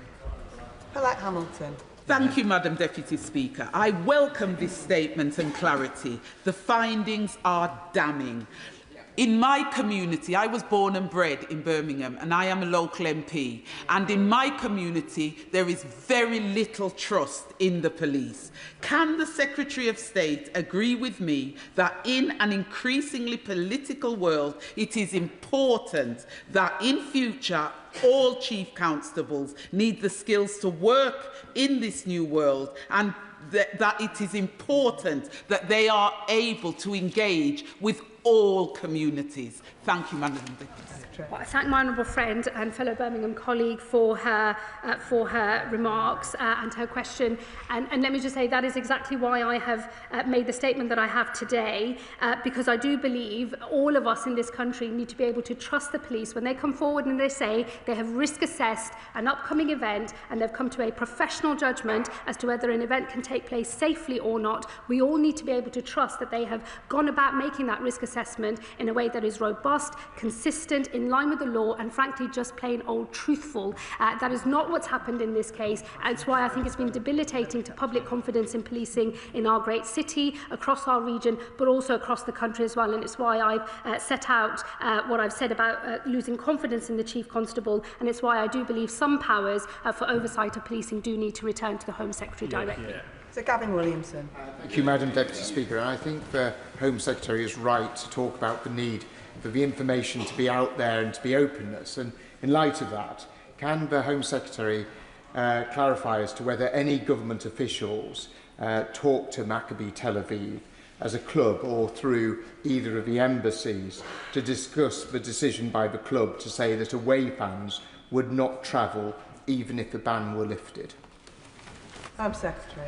I think all of the conversations that have happened were set out by one of my officials and the Policing Minister when they gave evidence to the Home Affairs Select Committee. There aren't any other discussions that I'm aware of, certainly not from the Home Office. I can write to him in case there were discussions in other government departments that might also have had an interest. Tahir Ali. Thank you, Madam Deputy Speaker. I think it was right and proper to have an independent report commissioned, and the findings of which no one can really challenge because it was done independently. What we need to be cognizant of is that it is not just that the Chief Constable needs to be made the scapegoat in all of this. The Safety Advisory Group had a huge part to play in this, and there was members of that were biased, that were in there with an agenda. Some of them, I'm ashamed to say, belong to my party.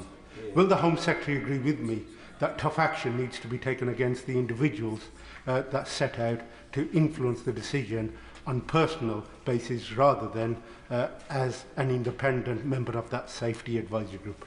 I thank my honourable friend for his remarks and his question. Let me just say to him, Sir Andy Cook will be returning to the wider questions as to how safety advisory groups function, who is on them, the role that they play and the way in which they should carry out their duties. So we will return to that part of his remarks, I'm sure, in a later session in this House when the rest of Sir Andy's report is completed and he makes his final findings on safety advisory groups. But I share with him a concern that is incumbent on us to make sure that the arrangements we have in place are capable of delivering a dispassionate, fact-based finding as to what risk an event poses, and that other political agendas are not brought into play, but what we're talking about is the proper functioning of the cultural life of our country. Bradley Thomas. Thank you, Madam Deputy Speaker. This has been a really dark moment for policing in the West Midlands, and I thank the Home Secretary for her statement. I thank her for putting on the record her belief that the Chief Constable of the force should go. For avoidance of doubt, I agree with her. This has always been about the police being able to fulfil their role objectively, without fear or favour. Repeatedly, the Jewish community are made to feel that they are the ones who are the problem. That cannot go on. Yes, we've seen in this instance the police have surrendered to the pressure placed on them by an Islamic community that sought to create a no-go zone for Jews within the West Midlands. This is not acceptable. So will the Home Secretary update the House on what the government is doing to flush out anti-Semitism across public institutions and across society at large? And if she hasn't got time to expand on that today, would she come back to the House and give a statement as soon as possible? Home Secretary. Well, I thank the honourable member for his question. Look, anti-Semitism is a terrible stain upon our country, and it's incumbent on all of us to work together to stamp it out wherever it occurs. Sir Andy's findings, of course, do not suggest that anybody at the police force level acted because they were motivated by anti-Semitism or with malign intent, but it is undoubtedly the case that some individuals who were making representations to the police may well have been motivated by anti-Semitism. I also know others made good faith representations or wanted to make good faith representations to the police just about the fear of public disorder on the night, but some of those individuals will have been motivated by anti-Semitism, and that's why it's so important that when the police are carrying out their duties, they follow the facts, and that when they make their risk assessments, they do so on the basis of facts and their professional judgment as to whether something can go safely ahead or not. And we all need to be able to trust the police when they assert what their risk assessment has told them. That has not happened here. Sir Andy will come back with further findings about the functioning of safety advisory groups, and I'm very happy to discuss those with him and others in this House, as well as wider policy measures that I believe we will need to take as a government and as a country to stamp out anti-Semitism once and for all. Gurinder Singh Jersan. Thank you, Madam Deputy Speaker, and I thank the Home Secretary for her statement. The West Midlands is an incredibly diverse area, and this whole episode has had a significant impact on community cohesion and competence in West Midlands Police, particularly amongst the Jewish community, but amongst all communities. I therefore add my voice to the call for the Chief Constable to resign his position forthwith, and others involved in this shameful episode should also consider their position too. The police have a duty to act without fear or favour. Engaging with selected people or organisations is always a recipe for disaster, particularly as community groups very often have their own agendas. As somebody who has engaged in many safety advisory groups over the years as an event organiser, it's clear that the rules that need changing, that there must be more transparency, and the ability to manipulate their proceedings must be removed. So will the Home Secretary provide more information about the review into safety advisory groups that she's announced? Secretary.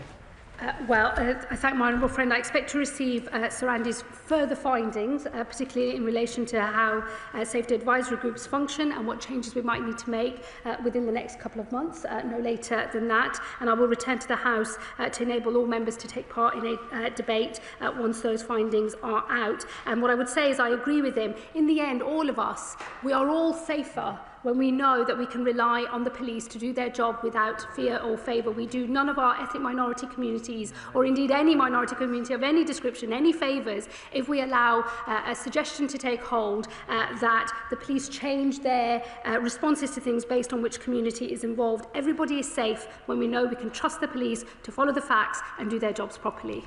Sir Oliver Dowden. Thank you, Madam Deputy Speaker.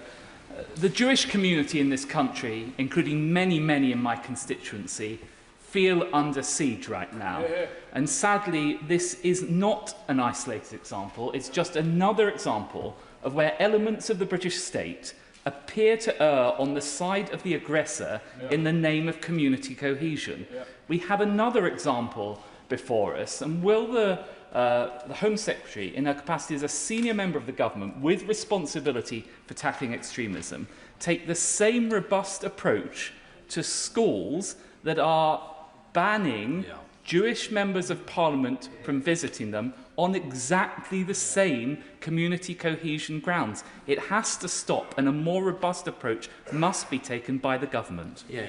Home Secretary. I thank the honourable member.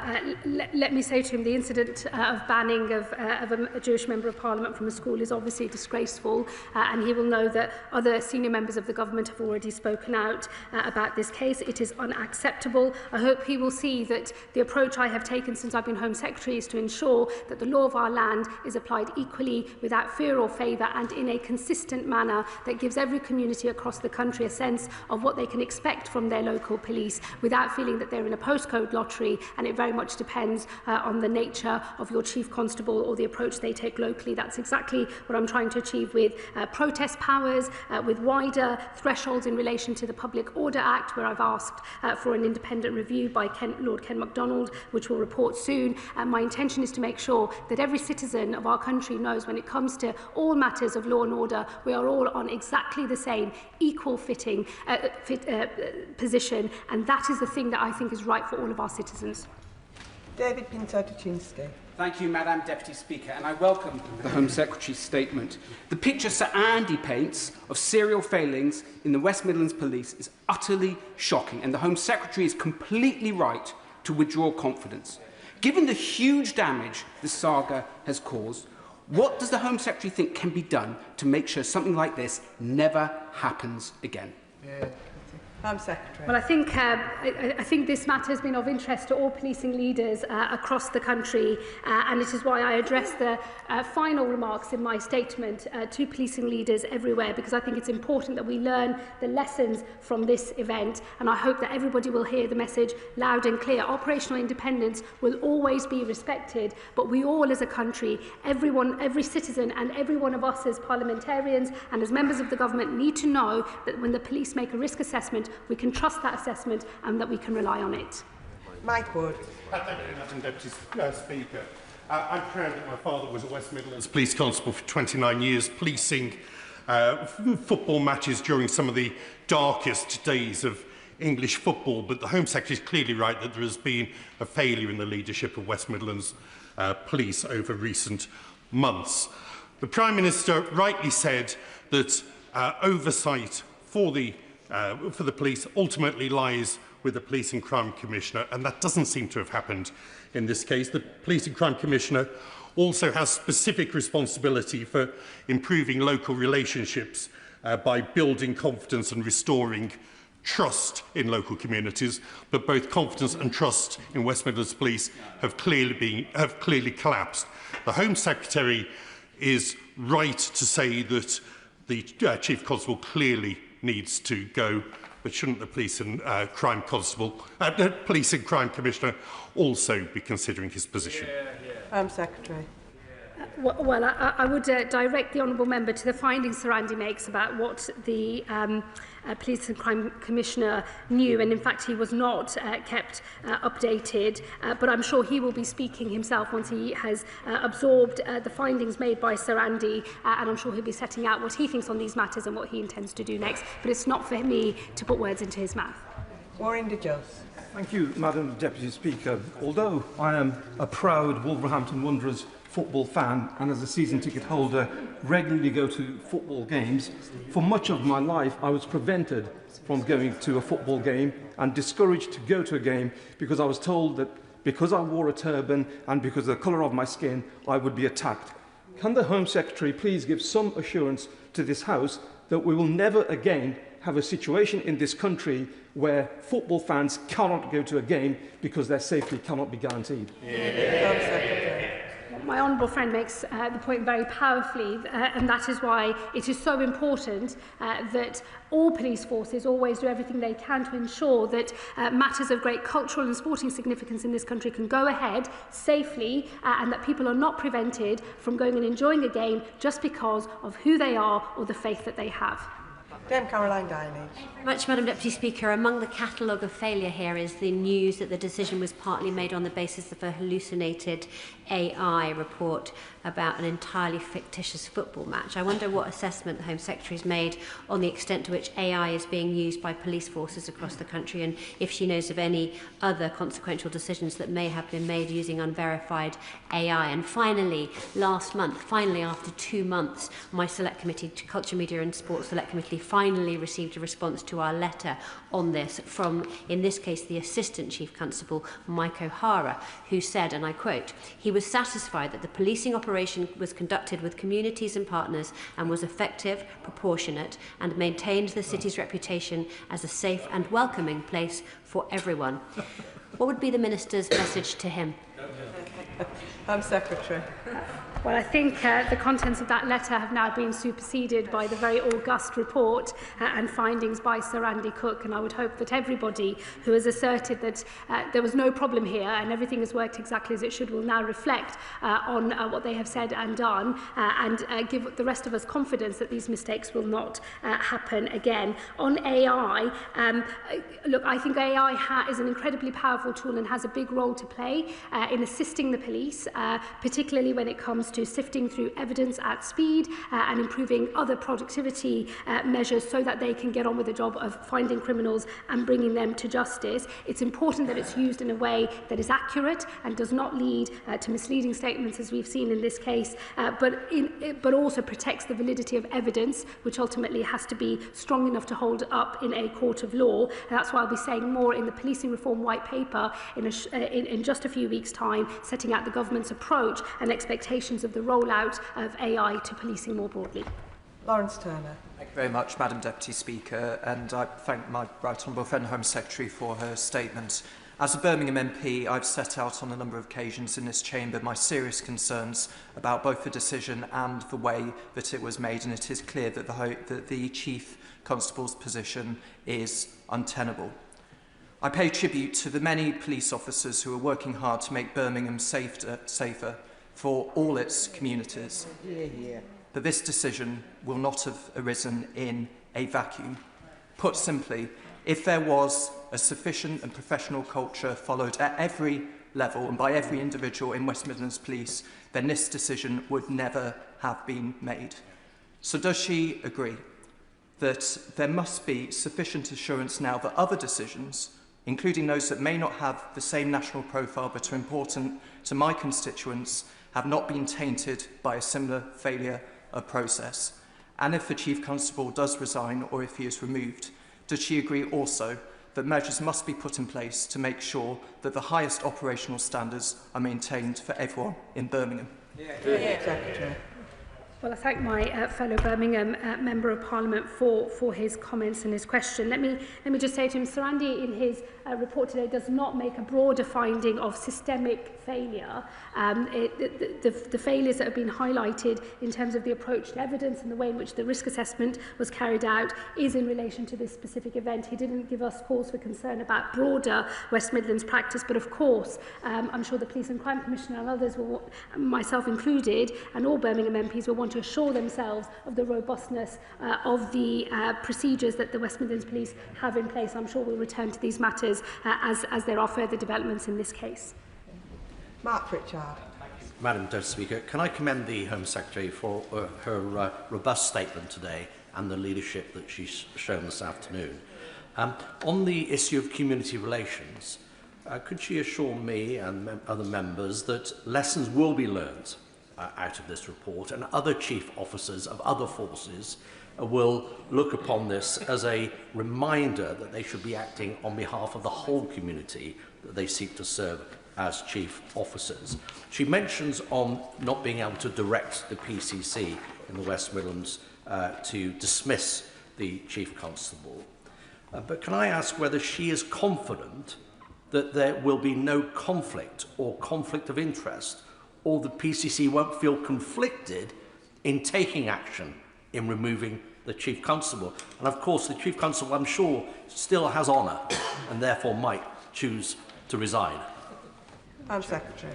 I thank the honourable gentleman. Look, he's right on community relations. Let me just reflect that I think there are many people acting in bad faith and with malign intent across our country who want to set Britain's Muslims against Britain's Jews. And I think that it's incumbent on all of us to make sure that we don't allow those efforts to succeed. And in relation to the police and the approach to community relations, it's why I'm so clear that we must, all of us, whoever we are and wherever in the country we are, we must be able to rely on the police when they tell us they've come to a risk assessment and that the foundation of their risk assessment is robust and secure. If we can't trust the police on that, then I think we've lost much more than just good and effective policing, and he is right on that. And let me say to him on the position of the Police and Crime Commissioner, he will know I will not want to comment from this dispatch box on what the Police and Crime Commissioner might wish to do. That is a matter entirely for him. He will make that choice independently. I'm sure he will have to ask questions on that. There is no conflict of interest. Let me assure him of that as well, simply because I have set out a view, having commissioned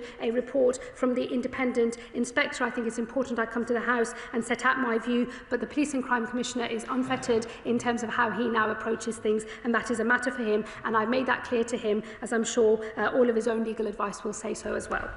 Antonia Vance. Thank you very much, Madam Deputy Speaker, and I wanted to thank my right honourable friend, the Home Secretary, for her words, particularly about the dedicated frontline police officers of West Midlands Police who serve my community and hers. It is clearly time for the Chief Constable to go. It is right that we expect a high standard of community engagement across all of our communities from all of our senior public servants, and this has clearly not been met in this case, as we've explored thoroughly in this statement. But I wondered if more broadly the Home Secretary might wish to comment on whether she might urgently bring forward a community cohesion strategy that tackles extremism, anti-Semitism and sets out clear expectations of how we live together in this great country of ours. Secretary. Thank my honourable friend.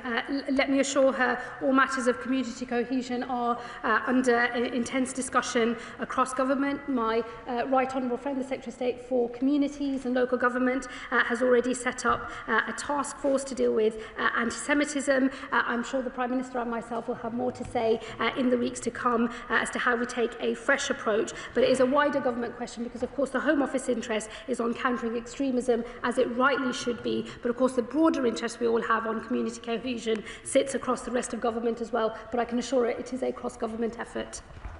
Richard Tice. Thank you, Madam Deputy Speaker. The Home Secretary quite rightly has lost confidence in the West Midlands Chief Constable, who kowtowed to thugs, abandoned the Jewish community and blamed Jewish fans. Now the question is to the Home Secretary, if the Police and Crime Commissioner fails to fire this Chief Constable, will she still have confidence in that Commissioner? And secondly, will she make the new legislation retrospective in order to ensure that action is delivered? Home Secretary. Well, the Honourable Gentleman will know that retrospectivity is not something we generally do in our legal system, and to take such a step would be a very new innovation here. But he should wait for the full proposals that I will publish in the policing reform white paper. And look, let me say to him that the next decision, if a further decision is made, is for the Police and Crime Commissioner. It would be completely wrong for me to try to influence that or comment on that or get ahead of that from this dispatch box here today. The Police and Crime Commissioner has the powers under the 2011 Act, as we discussed earlier in this session. It will be for him to reflect on whether he wishes to use his powers. Johnny Reid. Thank you, Madam Deputy Speaker. This sorry saga with the West Midlands Police, I'm afraid, reveals a very serious story about public life in Britain, because it's become clear that employees within our public institutions do not recognise, do not understand, or possibly do not care about anti-Semitism in the police, in our local government, in our universities, political parties and elsewhere. And they're all too willing to accept their claims, the claims of anti-Semites, that their real objection is to the Israeli government at face value. They are unwitting agents of an agenda from the far left, the far right and Islamists.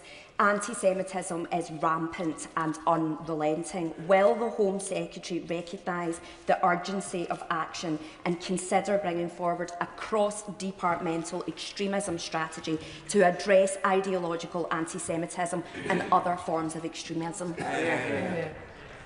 Well, I thank my honourable friend and her point about the stain of anti-Semitism in our country and the breadth and depth of how anti-Semitism is presenting itself in our country. Her points are well made and they are problems that I am well aware of and working hard to try to resolve. There is a cross-government effort underway. We'll have more to say in due course. But let me assure her that from the perspective I take as Home Secretary, it is to make sure that our legal system and our law and order, the overall system of policing in our country is robust enough to be able to withstand attempts to frustrate or to improperly influence that system. It's important to remember Sir Andy Cook did not find that anti-Semitism was a motivating factor for the police officers who made these decisions in this case, nor were they subject to improper political interference or acting with malign intent. But I do accept the broader point that she has raised, and I just reassure her that that is something that we are working very carefully on.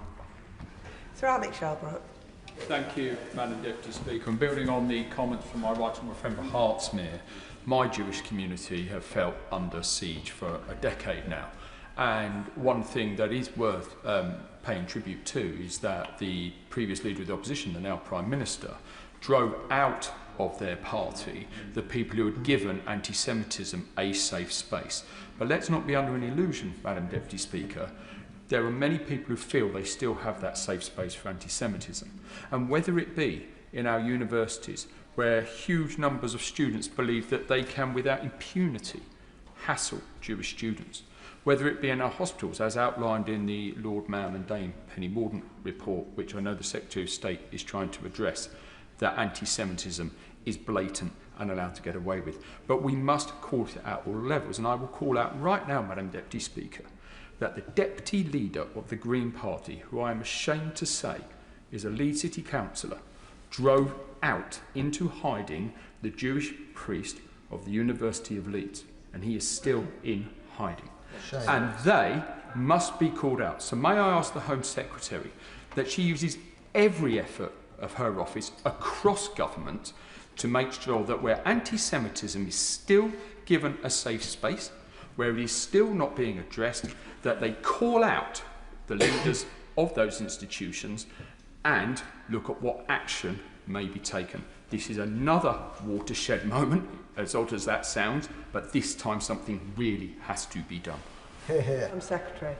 Well, let me reassure the honourable gentleman the government is taking action across a range of different departments in the education sector, in health, and also myself as Home Secretary to do everything we can to drive out anti-Semitism in every way that it presents itself, and particularly cognisant of the impact on our institutions and how some of our democratic underpinnings for how our society works can be overcome and frustrated and thwarted by anti-Semites seeking to undermine the very basis on which we run our country. Let me assure him every effort is being made, and I would just also reflect that, as someone who has suffered racism and discrimination because of my own faith and my own race background, I think I can speak for most ethnic minority people in the view that we generally take of these matters, which is that none of us are safe until all of us are safe. There has to be solidarity across our country for every one of our communities. It is the collective whole that makes this country great. Joe White. Thank you, Madam Deputy Speaker. As a member of the Home Affairs Select Committee, I've been following this very closely. Safety advisory groups from Birmingham and Leicester last autumn banned or scaled down Diwali events. Does the Home Secretary agree with me that councillors should be removed from SAGs? Should there also be greater transparency to ensure that there is no reliance on confirmation bias, which is intertwined, in my view, with the risk of predetermination that local authorities have a duty to prevent when carrying out their judicial duties? Home Secretary. Well, I thank my honourable friend for the work that she and other members of the Home Affairs Select Committee remarks over the way that safety advisory groups function. And I know, as she remarks, there have been other incidents of controversial decisions where people have had questions about how those decisions came to be made. That is the reason why I asked Sir Andy to look broader at the functioning of safety advisory groups and to come to a view on how they should be made up and the transparency that should be required of them and the process by which they should make their decisions. I think it's a little early to now make determinations about whether any politician should be represented on those groups. I think if the system was to work well, local politicians can bring a local perspective with the knowledge that only they have. But of course, if that then turns into an improper attempt to force their own political agenda, that cannot be tolerated. I hope that when Sir Andy makes some findings on these matters, we'll be able to return to whether policy or legislative change is needed. Bob Blackman. Thank you, Madam Deputy Speaker. I welcome both the tone and content of the Home Secretary's statement today. She'll be well aware that when the draw was made, that meant that Maccabee were going to be visiting Villa Park, there were attempts by extremist elements in the community to prevent the fixture taking place at all. When that failed, they moved on then to try and get fans banned because the club comes from Israel and the fans are Jewish. I've been to Villa Park on multiple occasions. It's perfectly possible for those fans to have been escorted by coach from the airport right outside the ground and for them to be escorted away from the ground immediately afterwards. It was very clear that Aston Villa fans were not going to attack the fans of Maccabi, but extremist elements within the community were going to. It is clear then that the police concocted evidence to support that case. And the reality is, whilst I completely agree with her about the Chief Constable, the senior leadership of West Midlands Police also have questions to answer about who fabricated that evidence, was it done under orders, and if the Chief Constable should go, surely they should go as well. Well, I thank the honourable gentleman for his remarks. Let me tell him, I know Villa Park very well because until the last general election, the club fell within my constituency boundary. And that is why, after the decision was made, the government and myself, through my officials, did seek to ask West Midlands Police whether there were other ways in which the match could be policed so as to enable it to go ahead, because we were very clear that banning the fans is a very extreme act to take, and in the general run of things, we should want cultural events in our country to take place. So I do recognise the picture that he paints. The findings are damning, as I know many honourable members here have remarked already. Just let me say to him on the wider issue of other officers, I think in the end, the reason I've made the remarks I have about the Chief Constable today is he is the individual who leads the force. It's happened on his watch. It's for him to have set the proper culture where all of these risk assessments were done properly and where confirmation bias could not have taken hold. And it is the Chief Constable who, of course, made assertions and gave evidence to the Home Affairs Select Committee in the way that he did. It's now for him to reflect on that. He may have things to say himself in the coming days, and it's for the Police and Crime Commissioner, I think, now to consider what further actions he might wish to take, including his broader responsibilities to make sure that the force is functioning as it should. Sean Woodcock. Thank you very much, Madam Deputy Speaker. Can I say, as an alumni of the University of Birmingham, former resident of Selyoke, I found this whole saga pretty much astonishing from the start. We've had mistake after mistake, evidence that turns out to have been made up. Meanwhile, the bond of trust with our Jewish community that has already been under increasing pressure has been caused further damage. Now, mistakes do get made, but when they are this serious and include presenting falsified evidence to a committee of this House, somebody has to take responsibility.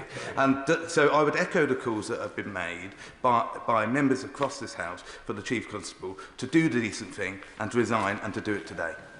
Home Secretary.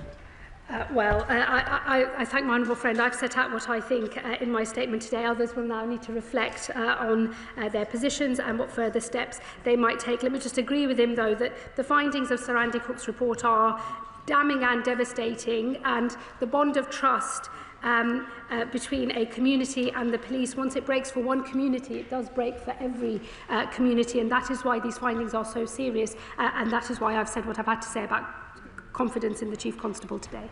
Sir Julian Lewis.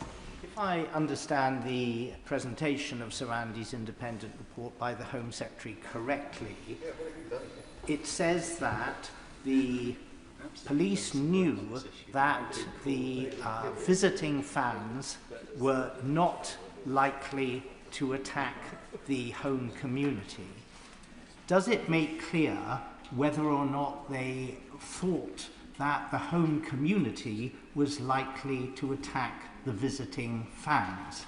Because if they thought that and then inverted reality to blame the visiting fans, that surely puts the Chief Constable in an absolutely impossible position.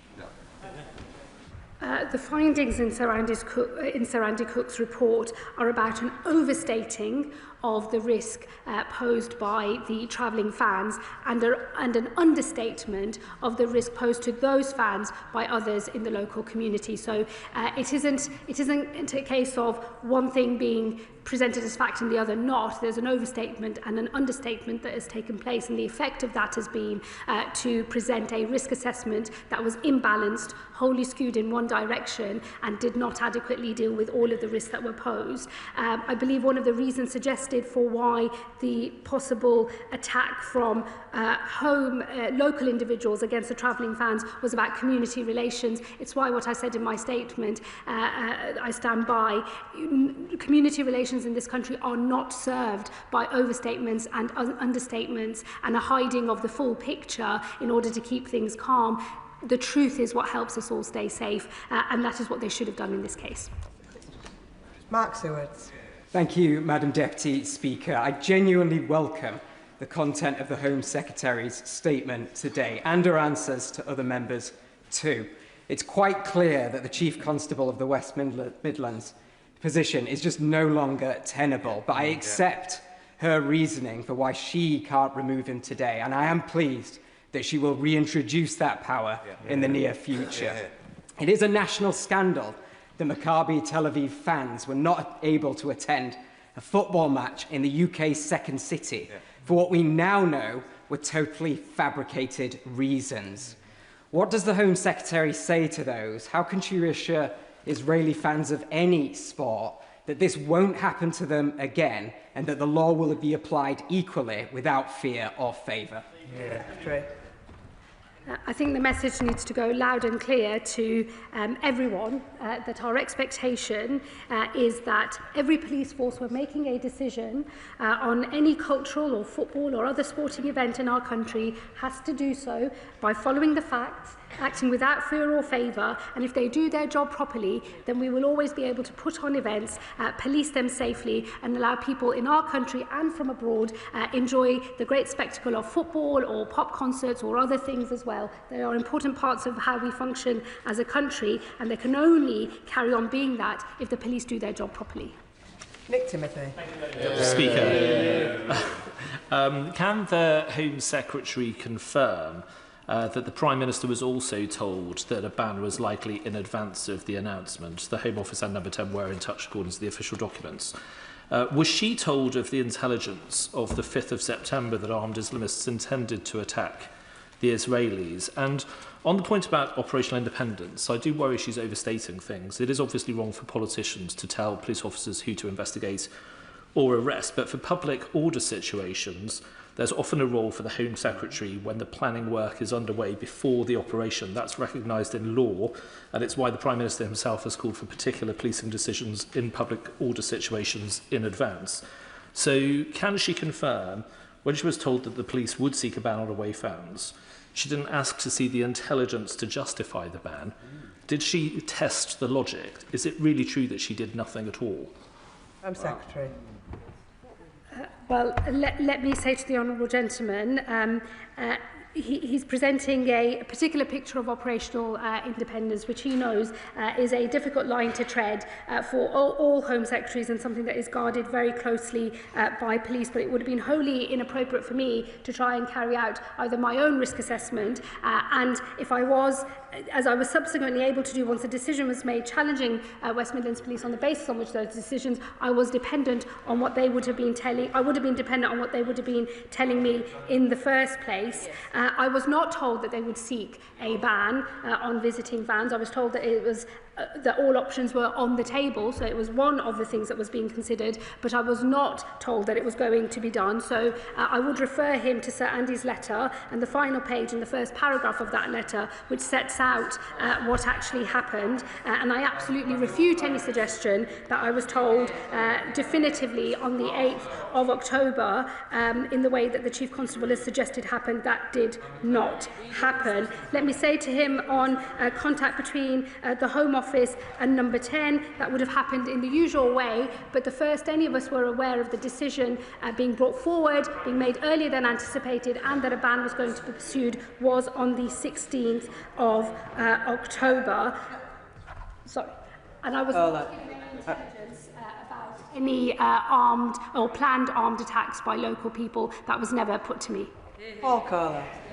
Thank you, Madam Deputy Speaker. As a member of the Home Affairs Select Committee, I asked Chief Constable Guildford on 2 occasions whether AI was used in the preparation of the police report, and he denied it both times.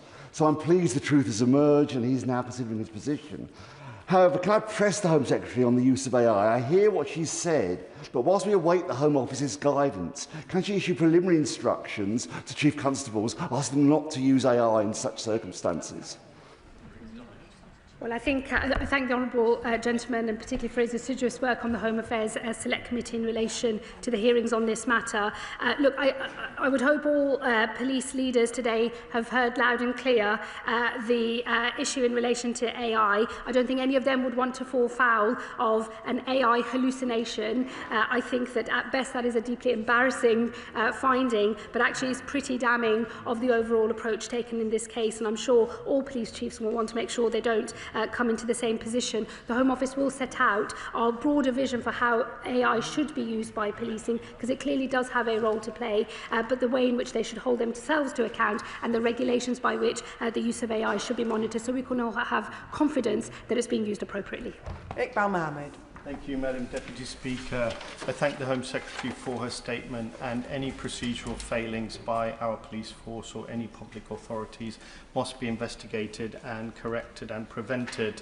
The report or the letter by Sir Andy Cook does mention that certain risks were overstated and understated, and that should be balanced.